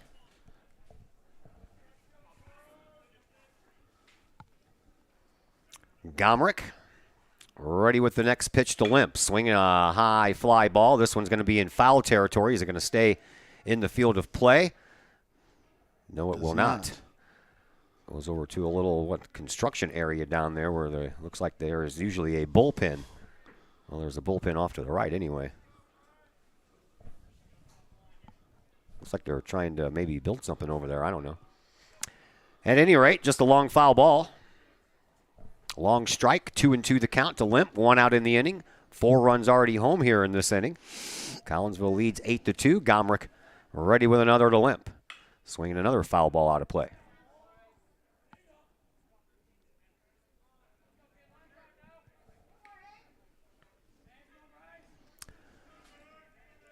No one warming up for Althoff. Well, the umpire, was he need another batch of baseballs? Well, the pitcher has a ball, so yeah. I wouldn't think they'd be too worried about that. Yeah, unless the next one goes out of play, then they'll have to come up with some. They had to go retrieve the last couple of foul balls here from Limp. Here's the next pitch, and a swing at another foul ball, but this one's going to stay right behind home plate, and the count remains 2-2. Limp's up there battling. Yeah, fought off a few pitches here. Keep this at bat going.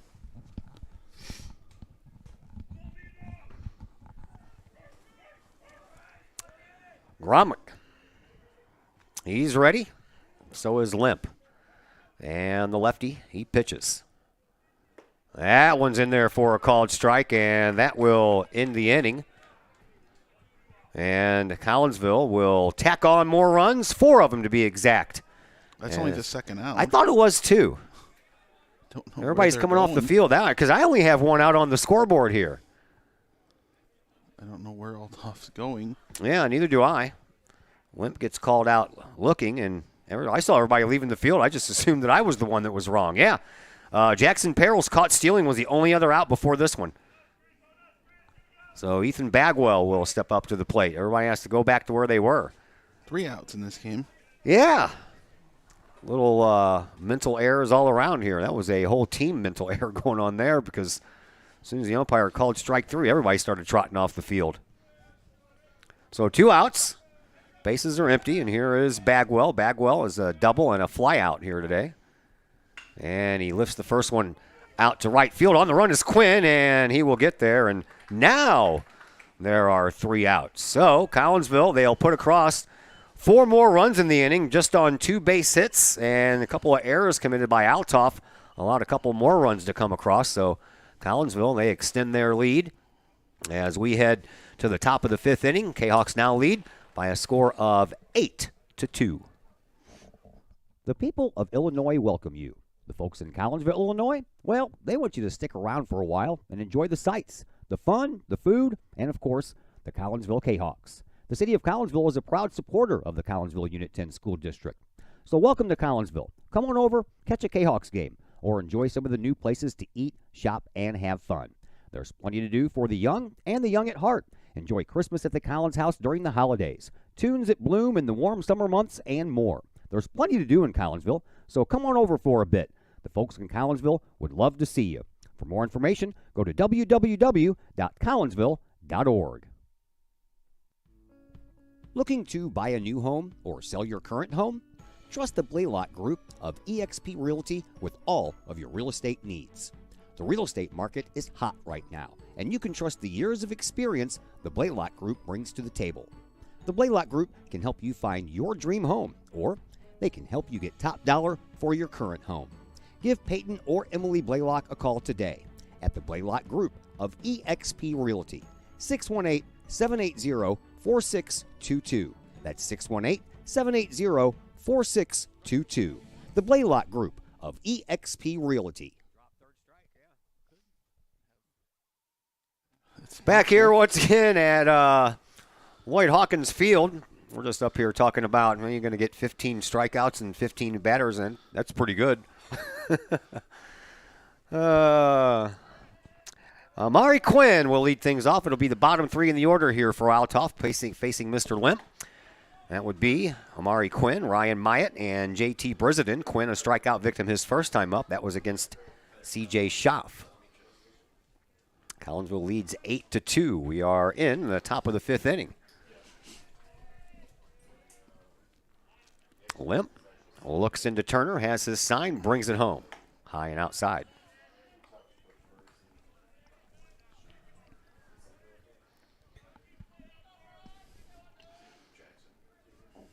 Of course, they have the artificial turf here, so no dirt. I keep on wanting to say ball in the dirt, but it's not dirt.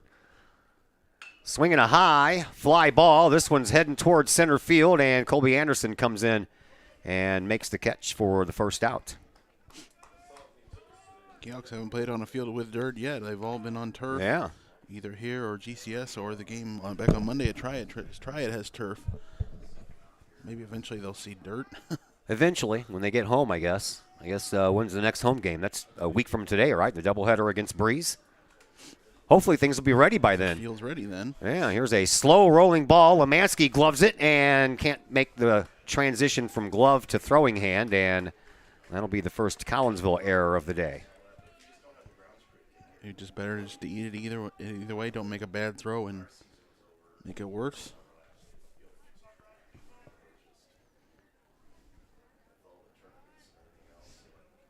Althoff has 2 runs on 3 hits. They committed a couple errors last half inning. Collinsville commits their first error here in this inning. Althoff errors really hurt. Let's see if Collinsville can get out of this one with no damage done. Here is JT Brizenden. Throw over to first base is close, and back in there safely is Myatt. Limp wanted that one. Thought he had him. Brizenden grounded out to the pitcher his first time up. 1 out, runner on first base. And the pitch. Right down the middle, called strike 1. My toes are cold. Concrete floor.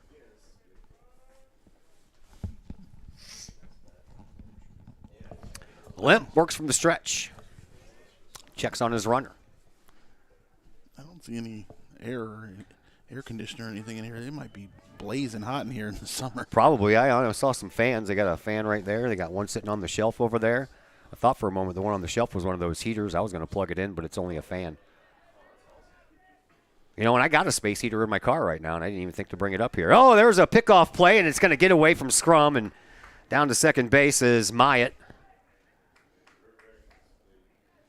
They had him picked off. They did.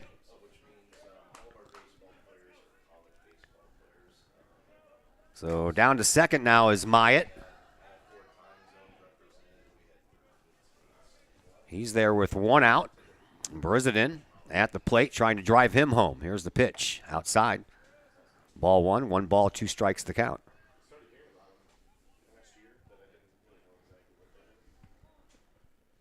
Kyle Fitting, the number 1 batter in the order for Althoff, waits on deck. Limp checks on his runner at second. Here's the pitch, swinging a shot right back to Limp. He'll look at the runner, he'll throw, and he's out at second base. I don't know about that. Looked like the runner might have got his hand back on the bag in time, but you know what? It goes in the Kahok's favor, so we'll take it. Throw was down in the front part of the bag from where we're sitting, and the runner went around the backside there. Thought he was going to get around Pennell there, covering at second base, but makes the tag. Play goes 1-6 for out number 2. And instead of a runner on at second base, there's a runner on at first base, and that is J.T. Brisenden. He's down there on a fielder's choice. Here comes Kyle Fitting. And the first pitch to Fitting is off of the glove of Turner and back to the screen, so now we do have a runner at second base once again. Althoff can use this opportunity to bring in a runner. Where's number 2? Number 2 is Jimmy Gomrich. He's the other one that has not been called yet as the Gomrich brothers have made their presence known. Jimmy is the junior. Hank's the sophomore, Jimmy's the junior, and Alex is the senior. Fitting up at the plate. He is 0 for 2 with a ground out and a fly out, and here's the pitch to him. It's in there for a strike. 1 ball, 1 strike the count. Runner at second base.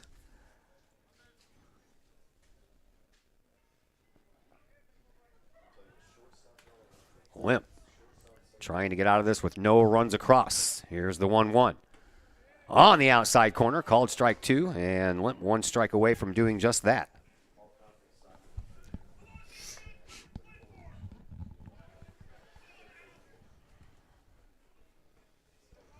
Limp from the stretch. Looks over at his runner. Looks home, brings it home, stays high. Ball 2, 2-2.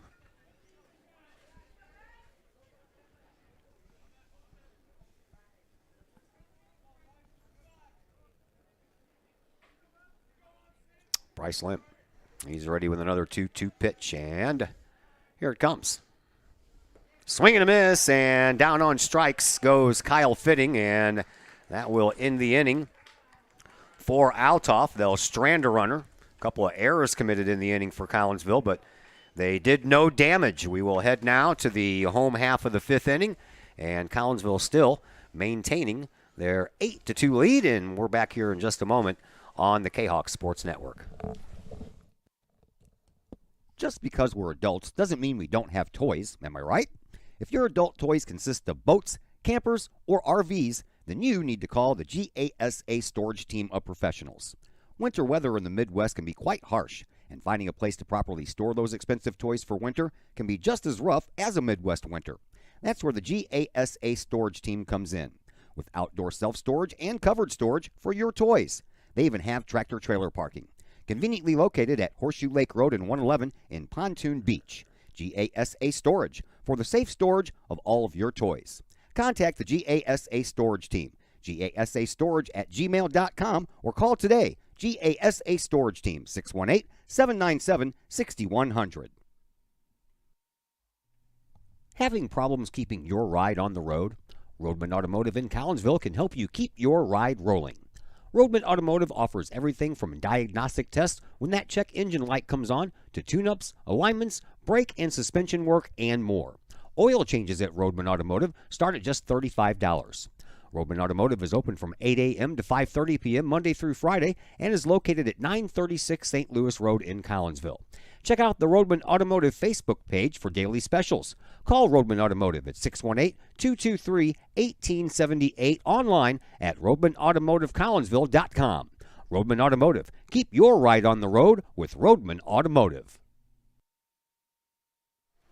We have moved to the bottom of the 5th inning. I'm Todd Duke, Chris Kettler on the other microphone, and we're glad that you're with us as Kyle Fitting has moved on to the pitching mound here for Althoff in this 5th inning, and that means there's somebody else playing center field, and I can't tell who that is. Maybe we'll get lucky enough he'll turn around, and they just switched positions. Okay, so Gomrich is out in center. And Fitting comes in to pitch. And Fitting has pitched in 1 game this year, 3 innings. He's given up 2 runs, both of them earned, so he has a 4.67 earned run average, couple of hits, no extra base hits. He has struck out 5 and walked 2 so far on the year. He'll face Josh Scrum to start this inning, and we have our first right-handed pitcher for Althoff, and a foul ball in foul territory, and no one can find it. The catcher, Brizenden, got turned around, and charging in from first base was Alex Gomrick, and he couldn't get there in time either. So just a very high strike. Catcher never saw it. First baseman was like, that's got to be your ball. He tried to come in, do best he can to help him out. Yeah, it should have been.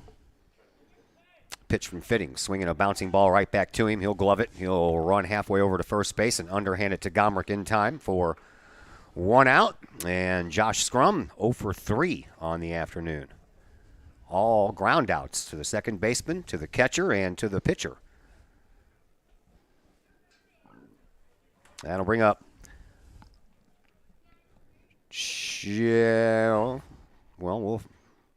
that is Alcorn. Alcorn, yeah.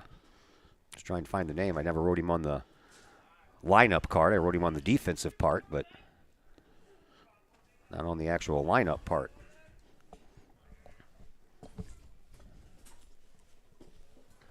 So Alcorn from the left-hand side is ahead in the count 2-0.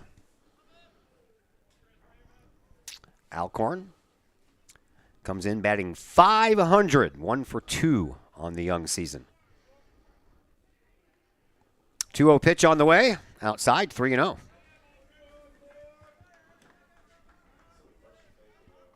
Chris Alcorn.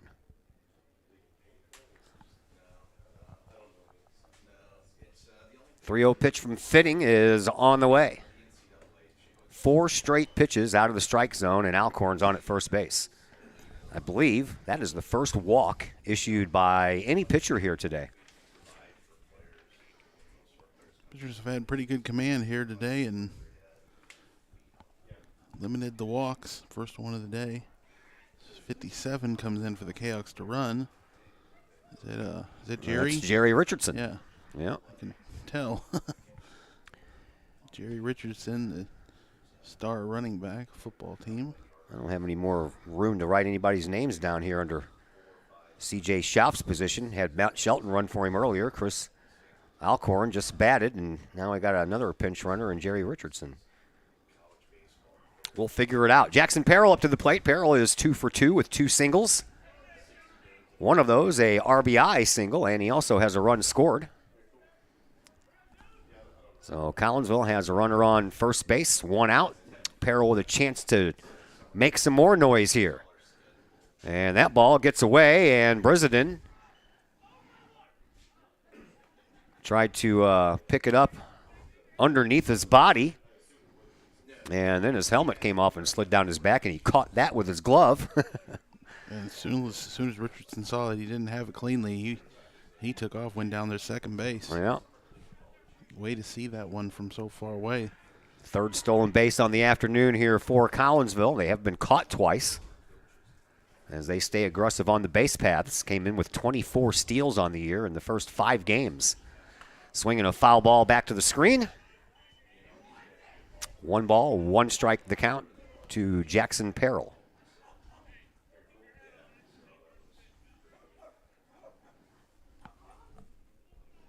Some dogs down there? I don't know.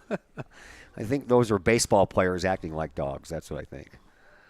1 ball, 1 strike to count, 1 out, runner on second base. As the next pitch is on the way to Parrell, he appeals to the guy that's off to the third base side of the pitcher's mound, and he said, yeah, he went around. I could have told you that. You could have asked me. He went around.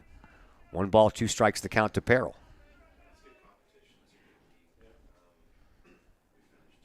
Richardson leads from second. He's checked on by Fitting. And the pitch home. Swinging a high fly ball. Wind is going to take that one from, wow. Dropped it. Yeah, did he? Where is it?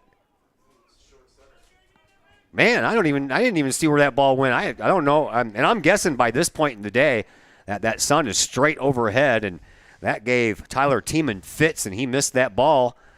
And that allows a run to score. I think it doinked off him in some way. I think so. I'm not really sure what happened out there. And it rolled, and the shortstop had to come get it. They got a check on him. Yeah. Jerry Richardson comes around to score. Well, it's going to go down as an RBI double for Jackson Perrell. And Collinsville leads 9-2. They're checking on Tiemann out there. He appears to be okay. Probably has his ego bruised more than anything. He came charging in, but I tell you what, man, that ball gets up there. That wind messes with it. Now you got the sun to deal with, because at this point in the day, the sun's probably almost straight up in the air, and he might have lost it in the sun. And then it came down, bounced and hit him. And everybody appears okay. So a runner at second, still one out, one run home, and to the plate is Isaac Lemansky. Lemansky has an RBI double.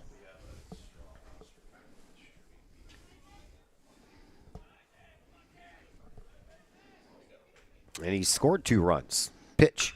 Swinging a base hit. Here comes Perrell, rounding third. He's being waved home by Coach Swip. Throw comes into the third baseman, and the relay home is not in time. And Jackson Perrell scores run number 10 for the Kahawks. And on at first base is Isaac Lemansky for the third time today. And he has another RBI single to his credit. No hesitation there from Coach Swip, sending Perrell in to score. Tiemann had that incident with the last batter there. Probably not a good chance of him throwing anybody out. Here is Caden Pruitt. 11 hits on the afternoon for Collinsville now to go along with their 10 runs. And Coach Swip making another change somewhere. And bringing a runner. Going to have a pinch hitter coming up. Is this All right. Serrano? It is Kai Serrano. Not Pedro Serrano. No, not Pedro Serrano. This is not Major League.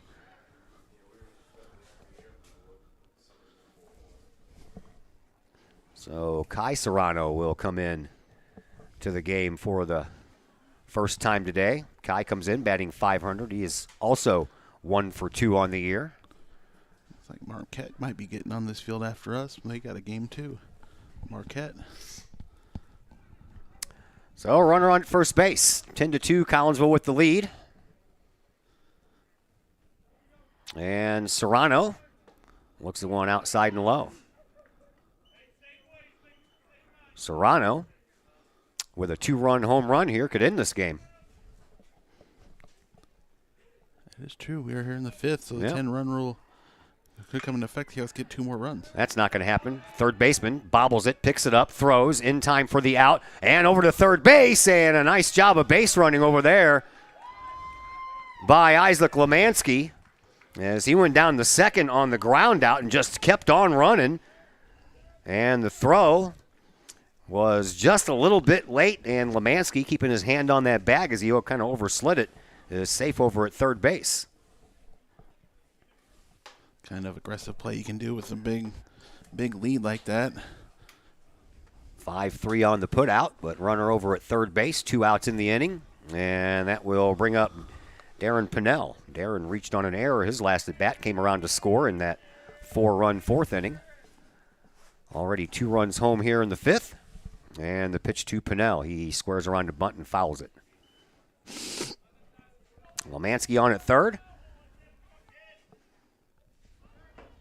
Pinnell up to the plate, 2 outs. Bottom of the 5th.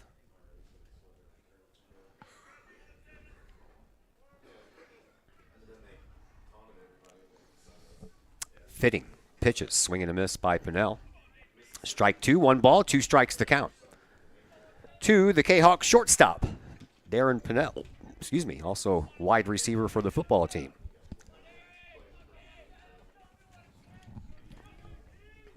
And the next pitch, it gets away, and here comes a run. Throw home is not in time, and it gets past Fitting's glove anyway and rolls to the third baseman, Myatt. So there is run number 11, and it comes home on a wild pitch. Wild pitch number 2 for Althoff pitching here this morning. And it's now 11-2. So how about a little solo shot by Darren Pinnell here? What do you say? Yeah, one more run and muscle up. Just get on base here, nothing else, and keep it moving here for the next batter. 2 down here in the 5th. Pennell swings and misses, and he goes down on We'll have strikes. another inning. We will have another inning. As the inning comes to a close, but Collinsville picks up another 3 runs on a couple of more base hits, and a 11-2 advantage for your Collinsville Kahawks as we head now to the top of the 6th inning. Althoff, we'll see if they can figure out a way to figure out Collinsville pitching and defense. We will see that in just a moment on the Kahawk Sports Network. The reviews are in. Old Herald Brewery and Distillery in Collinsville is a hit in the Metro East.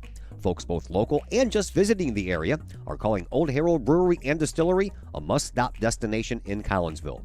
Old Herald Brewery and Distillery in Collinsville is located at 115 East Clay Street in Collinsville and is home to one of the only restaurants in the state with their own brewery and distillery that produces some of the best brews and spirits in the industry. And the food? All created by an in-house chef using local ingredients that will please any palate.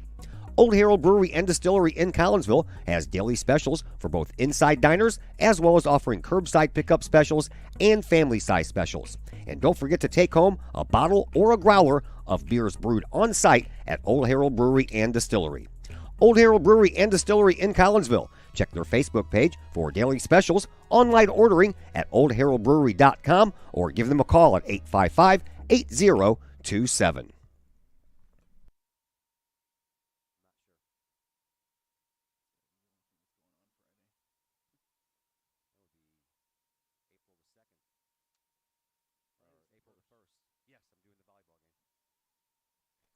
Back here, Gordon Moore Park. Lloyd Hawkins Field, home of the Alton River Dragons minor league baseball team. Collinsville has an 11-2 lead over Althoff right now, and here is Hank Gomrich. Gomrich has a single and a double and a run scored in this game for Althoff. His struggles came on the mound, though.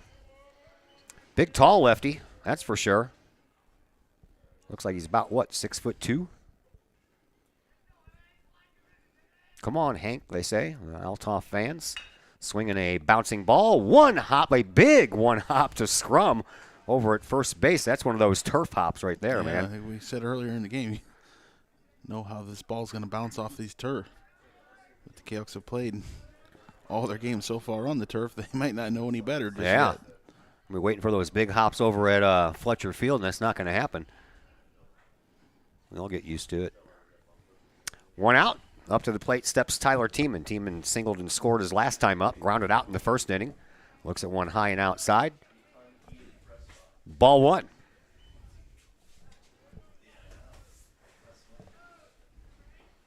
Nolan Mendoza waits on deck for Althoff. Here's the next pitch from Limp, and nice job on the save by the catcher Cy Turner for Collinsville as that one hit that brown turf at home plate. That's another place that the ball takes weird bounces on when the pitcher can't get it in there and takes that bounce. Low and inside, and 3-0 now to Tyler Tiemann.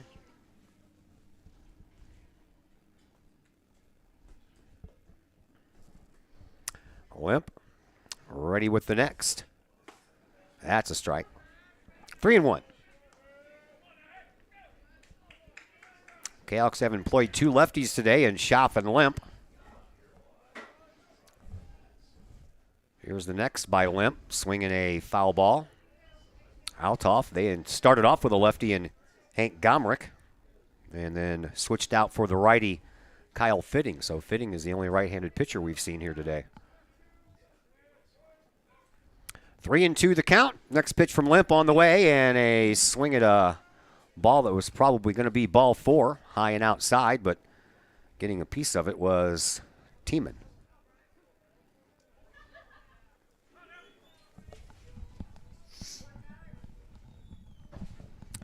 Limp, here's the 3-2 from him, and that one stays high, and that's the first walk issued here today by Collinsville pitching to go along with 4 strikeouts on the day between Limp and Schaff. Collinsville worked around a couple of errors in the last inning and allowed no runs home. Now they'll have to work around a 1-out walk here, and here comes Nolan Mendoza. Mendoza had an RBI ground out, and he lined out. There's a throw over to first base. Just barely back in there safely was Tiemann. Tiemann's not that far off the base, really, and just Bryce has a pretty good little move over there. Sneaky move, isn't it? Sneaky throw over there to first. Pitch to Mendoza, high.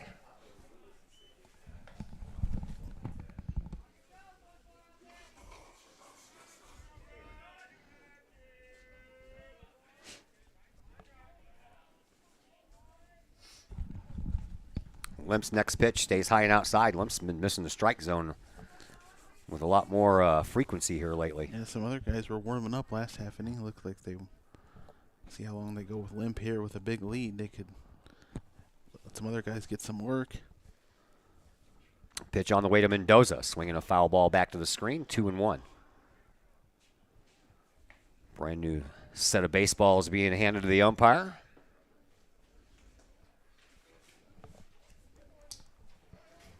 And a 2-1 pitch from Limp to Mendoza. On the way. That's a called strike, 2-2. Good pitch.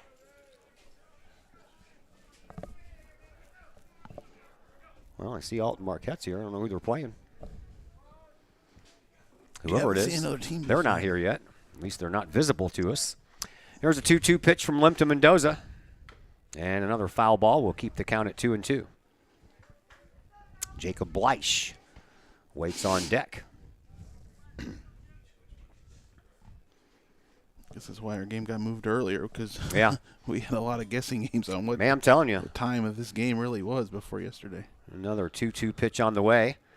And it's ball 3, 3-2. Yeah, the original schedule, that's at Fletcher Field in Woodland Park, was at 12:30. Then it got moved here and was moved to 11 o'clock. And then we were told yesterday, nope, it's 10 o'clock. I'd be here regardless. And STL Sports has had it at 1. Yeah, all kinds of conflicting reports. There's a little blooping single. That's going to be a one bouncer right in front of Jackson Peril. From the dugout here, and might have to make a pitching change. Might want to make a pitching change here. We'll see if they're going to do that before we decide to take a break. Right now, it just looks like talk. He has not taken the ball away from Limp. Double play and strikeout. And their coach is going to stick with him. Yeah. At least here in the 6th. Softball for you on Thursday against Edwardsville, also a home game. And then we flip the calendar to April. We at Fletcher Field against Breeze. Let's hope that one doesn't get moved. Swing and a miss. Maybe at Fletcher Field. Maybe. See what the week brings. Yeah. And 2, and Jacob is 0 for 2. He's popped up and grounded into a 4-6-3 double play.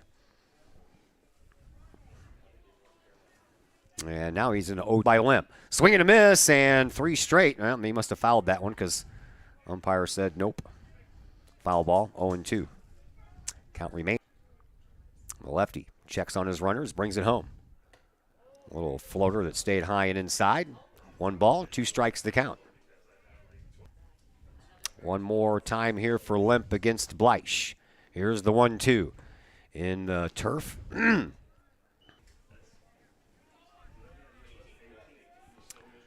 Hit this inning is just the 4th of the day for Althoff. Here's the 2-2 pitch. Swinging a bounce. Cover a lot of ground just to get to the ball. Not enough time with the throw. Or beats it out. 5th hit of the afternoon for Althoff, and that'll bring in Alex Gomrich. He's 0 for 2 with a fly out and a strikeout. So bases all full. Why is my box just turned red? Crap.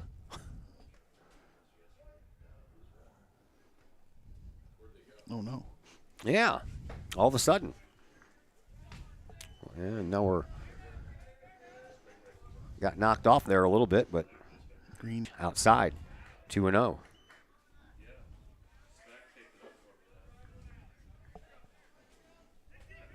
It is, man. It's like green, red, yellow, green, red, yellow. I have no idea what's happening there. Pitch. He offered. 2-1 the count. Pitches in. I don't have a clue. Limp ready with another. That one gets away. No idea. Catcher Turner never saw it. Limp had to go chase it down. Otherwise, Althoff might have gotten 2 runs across on the one wild pitch. So still only 1 out. Now runners on second and third. On and off. Sometimes I can't stand technology. It's awesome when it works. When it doesn't, blah. Strike called, 3-2. And it's like, we got through 5 innings, almost 6 with no problems. Now all of a sudden this Wi-Fi signal just wants to go in and out. Limp's ready with a 3-2 pitch. Swing and a miss. And a little foul tip, but that was held on to by Turner. So down on strikes is Gomrich for the second straight at bat. And there are 2 away. Comes battling back after the wild pitch, allowed the run, couple strikes.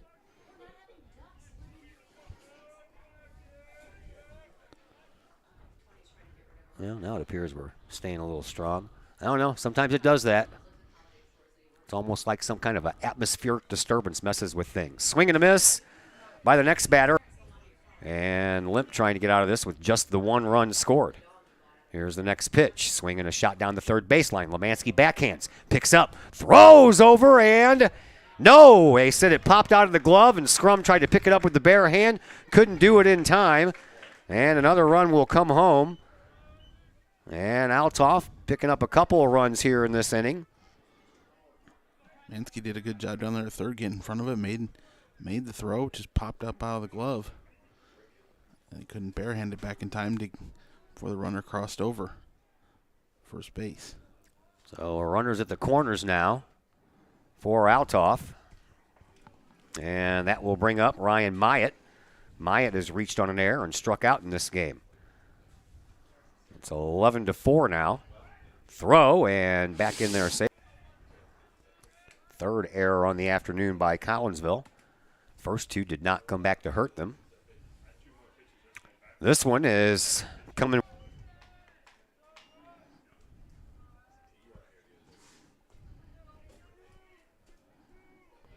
Left center field fence. Be a tough day to hit some golf balls up in the air. 0-1 pitch from Limp instead of throw over to first. Back in there safely is Quinn.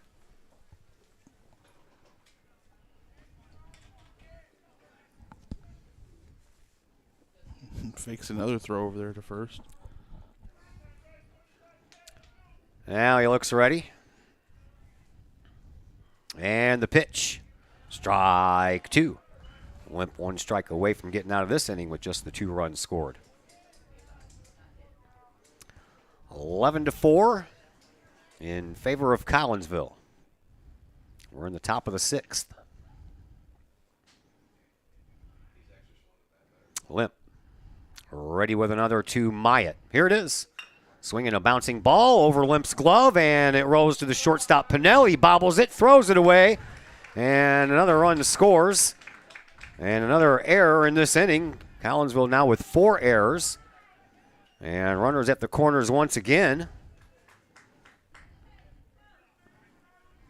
And the inning stays alive. Well, Limp gets no help with his defense there to get him out of it. Did the pitching needed to there, but Coach Swip's going to make the pitching changes. Althoff has gotten 3 here in the 6th. Yeah, it appears that way, and that is going to be exactly what's going to happen. Limp's going to leave. We'll have a pitching change. We'll tell you about it in just a moment on the Kahok Sports Network.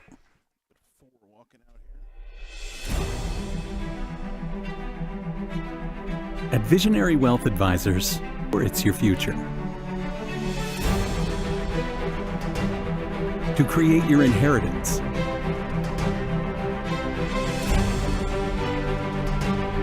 To build your vision. to anticipate the known and unknown, and to find potential in both, and build new dawns. Visionary Wealth Advisors. Or call Brad at 618-467-8420. Ogle Auctions in Collinsville, your place for online auctioning. Go to ogleauctions.com to check out the week's items up for auction. Ogle Auctions deals in everyday items like board games, t-shirts, clocks, antique items, and more. To collectible items, anyone in the market for, say, a trolley? Or maybe you're into more treasure troves like vinyl albums, cars, or motorcycles. And Ogle Auctions is always on the lookout. Check them out at www.ogleauctions.com or call Kim or Mike Ogle at 618-218-2117. As Althoff has pushed across 3 runs, but most of them unearned at this point. A walk. Game pitched this year. He's pitched in 4 1/3 previous innings, and he has yet to give up a run. He's only given up 1 hit. He has struck out 2 while walking 4, and to be a pinch hitter in Ben Hug.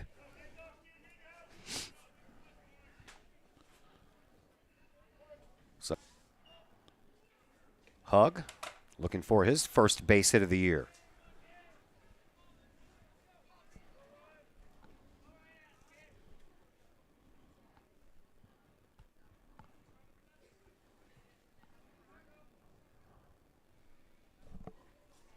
Looks like Kyle Fitting is going to go from center field to pitcher to catcher. He's in the on-deck circle with the shin guards on. Strike called. 1 ball, 1 strike, the count to Mr. Ben Hug. Kahok's looking for 1 out to get out of this with nothing more done in the damage department. 1-1 pitch from Kramer. Instead of throw over to first base. Back in there safely is Ryan Myatt.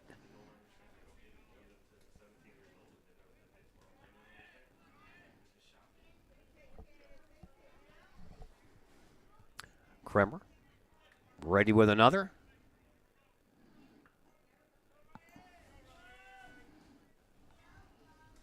And here it comes.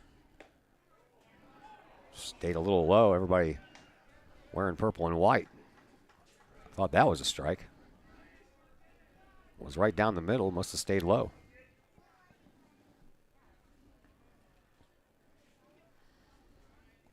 Kramer with runners on the corners. 2 outs. Here's the 2-1. That one's a called strike. That one looked low. Just come back with him. Maybe maybe he'll change his mind. Go a little lower. It's a strike. 2-2 the count. 1 more strike to get out of this inning. 11-5. Collinsville with the lead. 3 runs home here by Althoff in the 6th. Kramer ready with another pitch. Here it comes. I was going to say nice job stopping it, but it goes in between the legs of Turner, and another run comes home. And it is a unearned run affair here for Althoff here in the 6th inning. Yeah, we were talking about the 10-run game, and now that's way out the window here as Althoff's gotten 4. Yeah. Runner at second now. And a full count still against Hug. Still need that final strike. Kramer's ready. Here's the pitch. Down low. Inning continues. As he threw it, his hat went flying off, and it's way back there. Wind so big it's flying off his hat. I've seen a couple of hats get blown off some heads here today. Here is Kyle Fitting, who has to take off the shin guards, as he is going to be the center fielder, pitcher, and catcher here today before it's all said and done. And Fitting is 0 for 3 on the afternoon with a strikeout, a ground out, and a fly out. Collinsville needs any one of those 3 things to happen here at this at-bat to get out of this inning. 11-6 now. Kramer's pitch. Strike on the outside corner.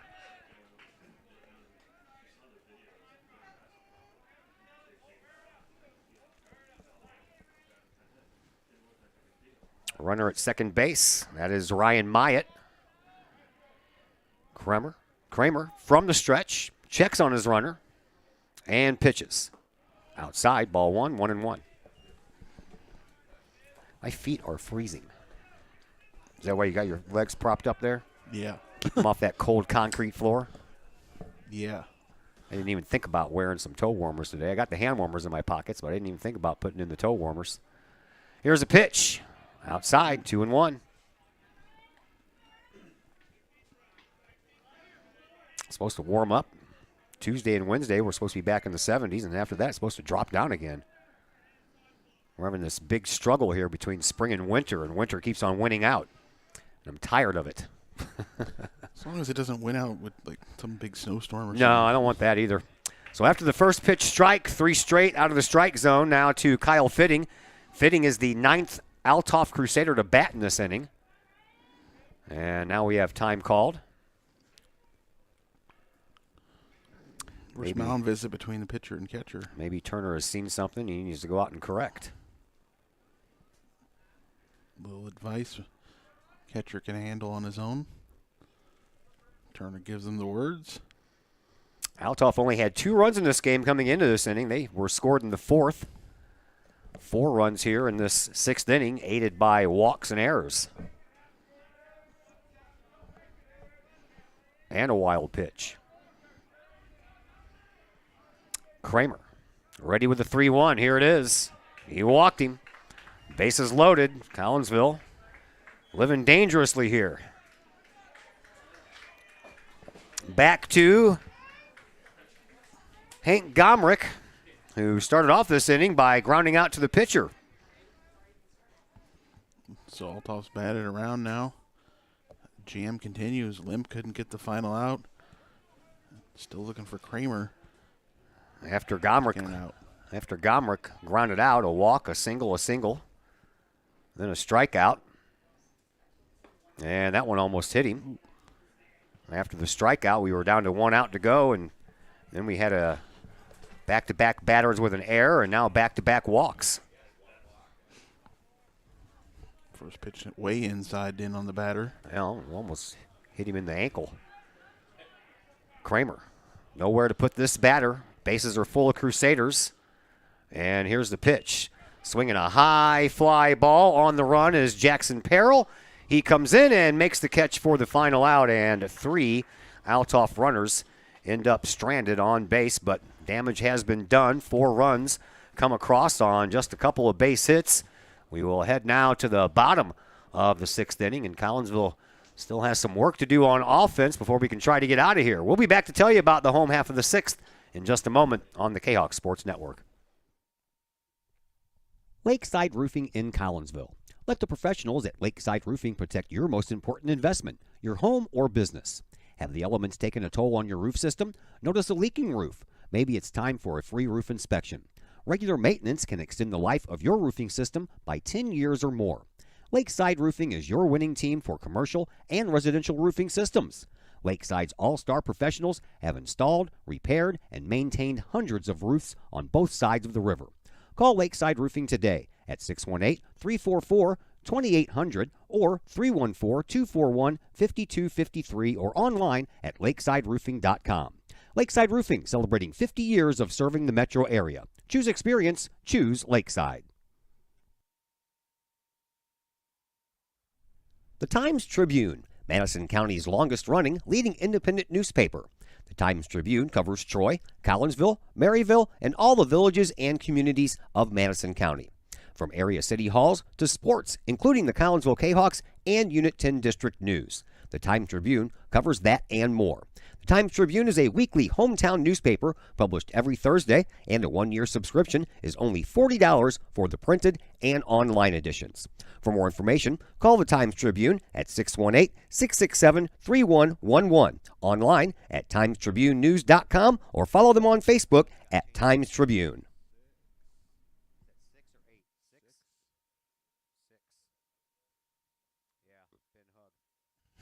Ben Hugg comes in to pitch for Althoff, and Fitting moves behind the plate.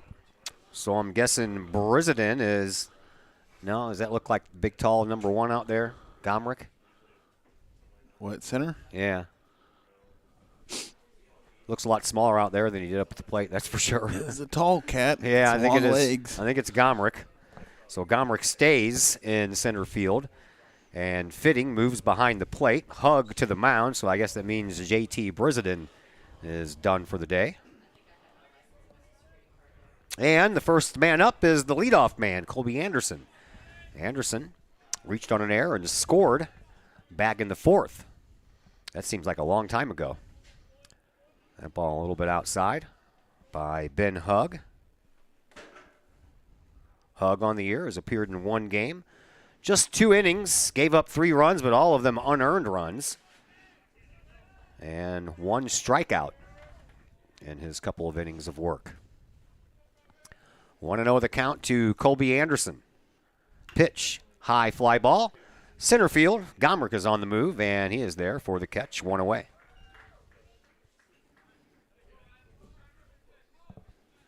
That'll bring up Ryan Kramer. Batting in Bryce Limp's spot.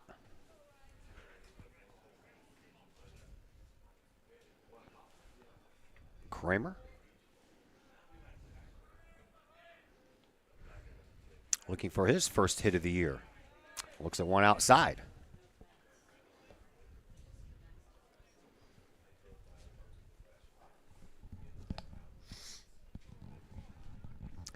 He stands in from the right side, and Hug pitches, and a foul ball heading toward the Collinsville dugout, and it takes a bounce there right before Fitting could get there to try to catch it. There's a lot of foul territory here at this ballpark. Yeah, really spacious field. Lots of area to work with. Putting a patio in down there, lots of space. Well, I just found out that Tieman's over at first base, so I guess we had some more stuff moving around, but of course, nobody ever tells us what's going on, so we just have to kind of guess, figure things out as we go along here. Next pitch, swinging another foul ball. This one's out of play, though. So, could be that Brizadin is in left field. Not sure. Too far away for me to see a number. He offered at it, got away, and it bounces off the brick wall, and the throw down to first base is in time for the out. So it'll go down as a strikeout for out number 2, but it was a exciting strikeout. Yeah, really aided by that bounce it took off Sure the did. wall right back to the catcher. Yep. Otherwise, he would have had to go all the way back to the wall to get it. No chance to throw out Kramer. I believe that you are right. Here is Ethan Bagwell. Bagwell doubled in his first at bat and has flown out twice to center field since then. Looks at 1 outside. Ball 1. We're in the bottom of the 6th. Collinsville would like a few more runs here. If they can't, though, all they need is 3 outs, and they can come away a winner in this one. High fly ball. This one's drifting into foul territory, and it comes back into fair territory. And on his way to second, here's a throw, and out at second base is Ethan Bagwell on the strangest looking play you'll ever see. Yeah, I'll tell you what. What are you going to put that one down as? A 7-4 put out? Right.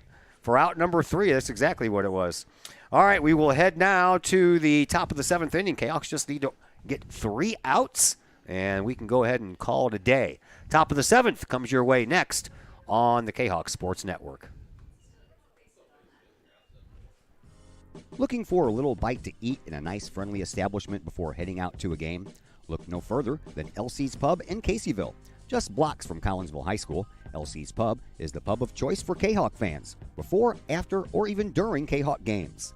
LC's Pub features a wide variety of traditional bar food, like burgers and fries, chicken wings and chicken strips, appetizers like pepper jack mac and cheese bites, fried pickles, and green beans. Plus, they have salads, fish, shrimp, and more. LC's Pub also features an outdoor patio, a gaming room, weekly poker tournaments, and a pool table, plus enough TVs for all the sports fans. And LC's Pub shows Kahawk games live, as well as Blues and Cardinals games. LC's Pub, 605 North Main Street in Caseyville, right across the intersection from All Pro Tees. Call for carry-out orders at 618-855-9007 and on Facebook at LC's Pub. LC's Pub, Kahok fans' pub of choice.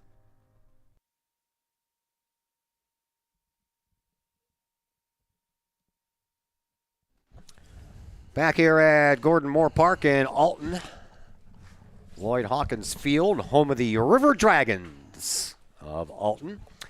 Jerry Richardson is now out in right field for Collinsville, and behind the plate is Luke Weller. Kramer is still on the mound as Collinsville tries to get a 1-2-3 7th inning to call it a day. And they will have to deal with Tyler Tiemann, Nolan Mendoza, and Jacob Bleish, the middle of the order here for Althoff. Tiemann has walked and scored, singled and scored, and grounded out. Officially just 1 for 2 on the day. Kramer, he's ready to go, and we're ready to go with the 7th inning. Here's the pitch. Strike called. That's what you need to do. Go up there pumping strikes. Enough of these walks and enough of these errors. He had some walks and a wild pitch last half inning, but was finally able to get out of it, just get the one out.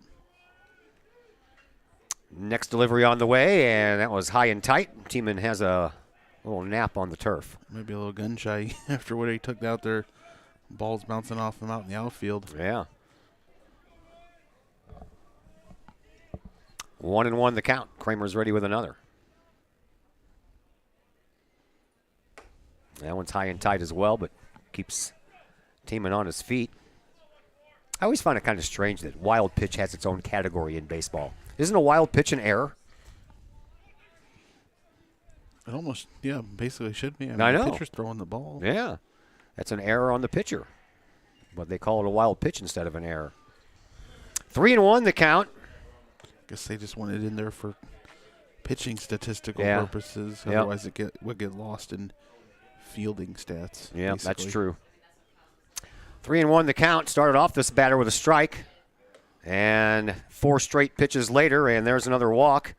Collinsville didn't issue a walk in this game until the first one happened. That was last inning. Yeah, last inning, and we poured it on after that. So Tiemann on base for the 3rd at-bat in a row. Second time via the walk. Here is Nolan Mendoza, who singled and scored in that 4-run 6th inning, and he looks at one high. Collinsville up by 5. Don't want any more base runners than this, though. Cahoks have turned to double play today. That would be nice. Here's the next pitch, and a chance right here. To Pinnell. Steps on second. Throws to first. In time, double play. Speaking of double play, there you go. That's usually the way it works. I timed it perfectly just for that reason. Basically perfect. Pinnell fields it there short and turns a double play. Cahoks 1 out away from a win here today in Alton. Yeah. Came in with a 3-2 record, already a winning record, trying to make it to 4-2. Here is Jacob Bleish. Bleish singled and scored his last time up. He hit into a 4-6-3 double play back in the 4th. And a pop-up in foul territory back in the 2nd. So he is 1 for 3. Kramer pitches. Strike called. Yeah, remember last year we were in a big-time slump to begin the season. Yeah, lost the first 10 or 11 games or something. Lost the first 10. So at this point in game number 6, we were already 0-5. It's nice to be 3-2. That is a ball. Almost hit the bat accidentally there. I don't know who that is. It's Marquette's going to play. Looks like the Cincinnati Reds. Is that not Carbondale, is it? I don't think so. Misses outside on that pitch, so 2-1 the count.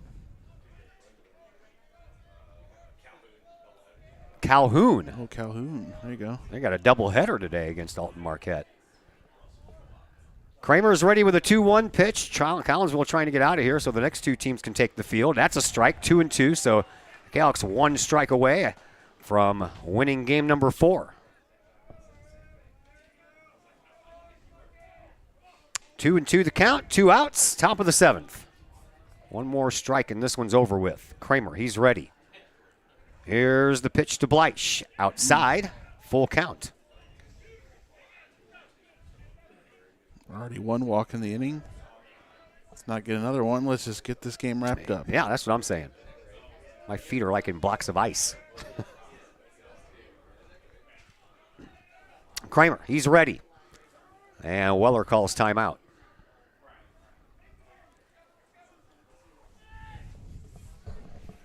Supposed to have a post-game interview guest. We'll see if Coach Swip can remember.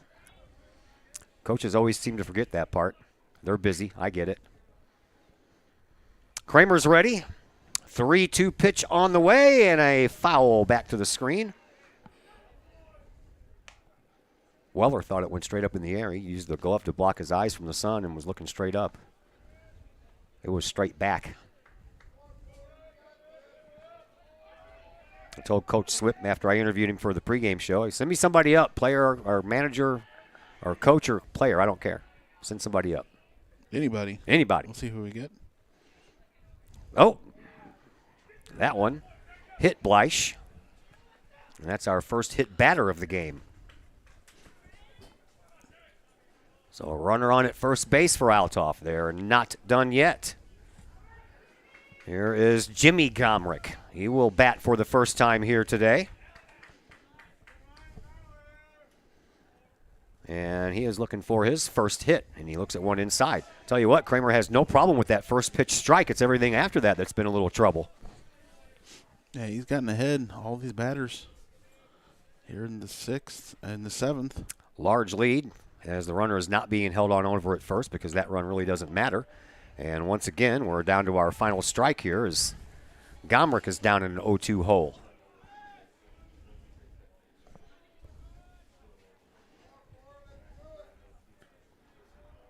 So Alex batting for Jimmy, or Jimmy batting for Alex, excuse me. Runner goes. They don't pay him any attention, and the ball is low. Ball 1. Yeah, he could have had that base a couple pitches ago. Yeah. Gotten some huge leads. Canucks aren't worried about him. That run doesn't mean a thing. The batter does. 1 ball, 2 strikes to count. Runner at second, 2 outs, and the pitch. Ooh. Well, they're going to appeal to the outfield umpire, and he says safe. I guess he likes to be in the cold. All he had to do was say he was out, and we could have been done. Instead, it's a 2-2 count. Marquette people wanted to be a strike. They're ready to get out there. Yeah, they're ready to get out there and get their guys warmed up, too. It's no fun just sitting around. Credit to the umpire. He's like, nope, it wasn't a strike. I'm not going to call it a strike. Here's a 2-2 delivery. Swing and a miss, and that does it. Down on strikes is Jimmy Gomrick, and the game comes to a close. Collinsville wins it by a final score of 11-6. And we welcome you now into the post-game show brought to you by Chiropractic Works in Collinsville, owned and operated by Dr. Chris McCluskey. He and his crew are focused on helping as many people as possible live high-quality lives through chiropractic care and wellness. You can visit Dr. McCluskey at Chiropractic Works. They are located at 410 Regency Center, just off of the Beltline Road there in Collinsville. Give them a call, 343-3602, or online, chiropracticworkscollinsville.com. Kahawks move to 4-2, and we're going to wrap this one up in just a moment here on the Kahawk Sports Network. At Chiropractic Works, our mission is to help as many people live as high quality of life for as long as possible without the use of drugs and surgery. We have state-of-the-art testing available to see if we think we might be able to help you with any health issues that you're dealing with. Whether it's neck pain, back pain, headache, sinus, allergies, numbness, tingling, shoulder, elbow, wrist, hip, knee, or ankle problems, we've helped many people solve these issues without the use of drugs and surgery. If you'd like to get to the root cause of your health problems, feel free to give us a call and schedule a consultation or a new patient exam to see if we think we might be able to help you.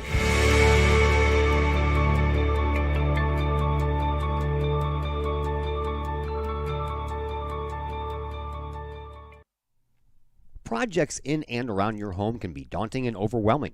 Take the stress out of those projects and let AW Indoor and Outdoor Solutions do all the heavy lifting. Former Kahawk Adam Welly can help knock those projects off your list. From framing drywall, painting and stair work inside to deck work, hardscapes, and concrete and retaining wall construction outside your home, including power washing and brush removal. Whatever the task, AW Indoor and Outdoor Solutions can help. Call Adam Welly for a free estimate at AW Indoor and Outdoor Solutions, 314-252-8010. That's 314-252-8010. Keep your ride shiny and clean with Extreme Details Vehicle Detailing in Collinsville. Extreme Details, owned and operated by former Kahok Jay Merkel. Jay and his crew at Extreme Details believe in the value of community and in helping their community hold the value of their vehicles with a sharp-looking, clean ride that you and your community can be proud of. Extreme Details can handle any job, whether you drive a small car, an SUV, or even a bus or an RV. No job is too big or too small at Extreme Details. Extreme Details offers scratch and oxidation removal, and they vacuum every vehicle regardless of what package you choose. Cars, trucks, motorcycles, boats, and more. Plus, Extreme Details can handle fleet vehicles for your company. Call Jay and the gang at Extreme Details at 977-1224 or visit Extreme Details at 936 St. Louis Road in Collinsville. Check for periodic specials on the Extreme Details Facebook page. Put the shine in your ride with Extreme Details. The Collinsville Education Association is a proud supporter of KahokSports.com and the Kahok Sports Network. The CEA is your partner as they work to ensure quality education for our children. The CEA advocates excellence and equity in public education and represent over 400 educators in 11 schools in both Madison and St. Clair counties. For more information, you can visit the Collinsville Education Association's Facebook page or the CEA's website at collinsvillecea.org.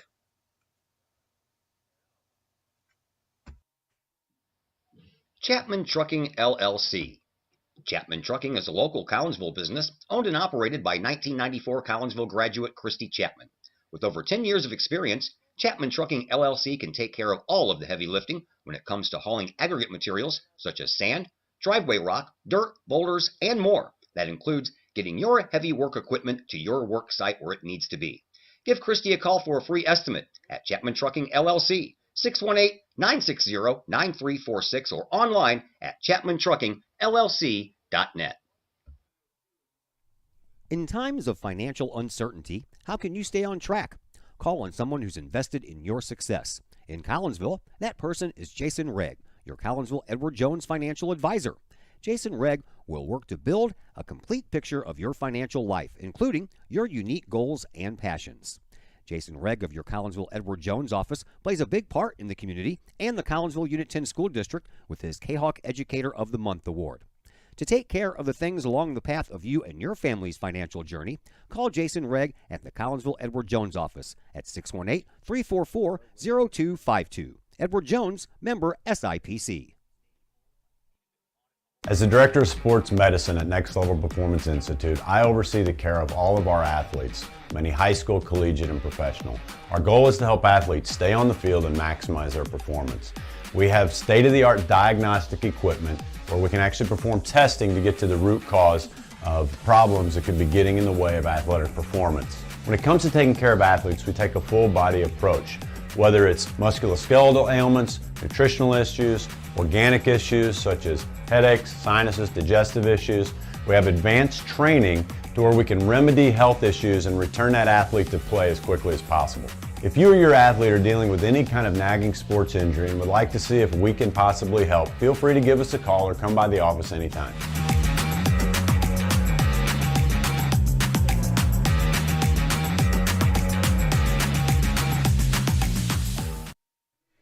And once again, we welcome you back into the Chiropractic Works post-game show here on the Kahok Sports Network. Collinsville wins this one here today 11-6 to improve to 4-2 on the year. And joining us now is the Kahok left fielder of the day. That would be Jackson Perrell, who is the pitcher of the no-hitter variety on Thursday. So I kind of like back-to-back games, man. You've been like player of the game. Congratulations. Thank you.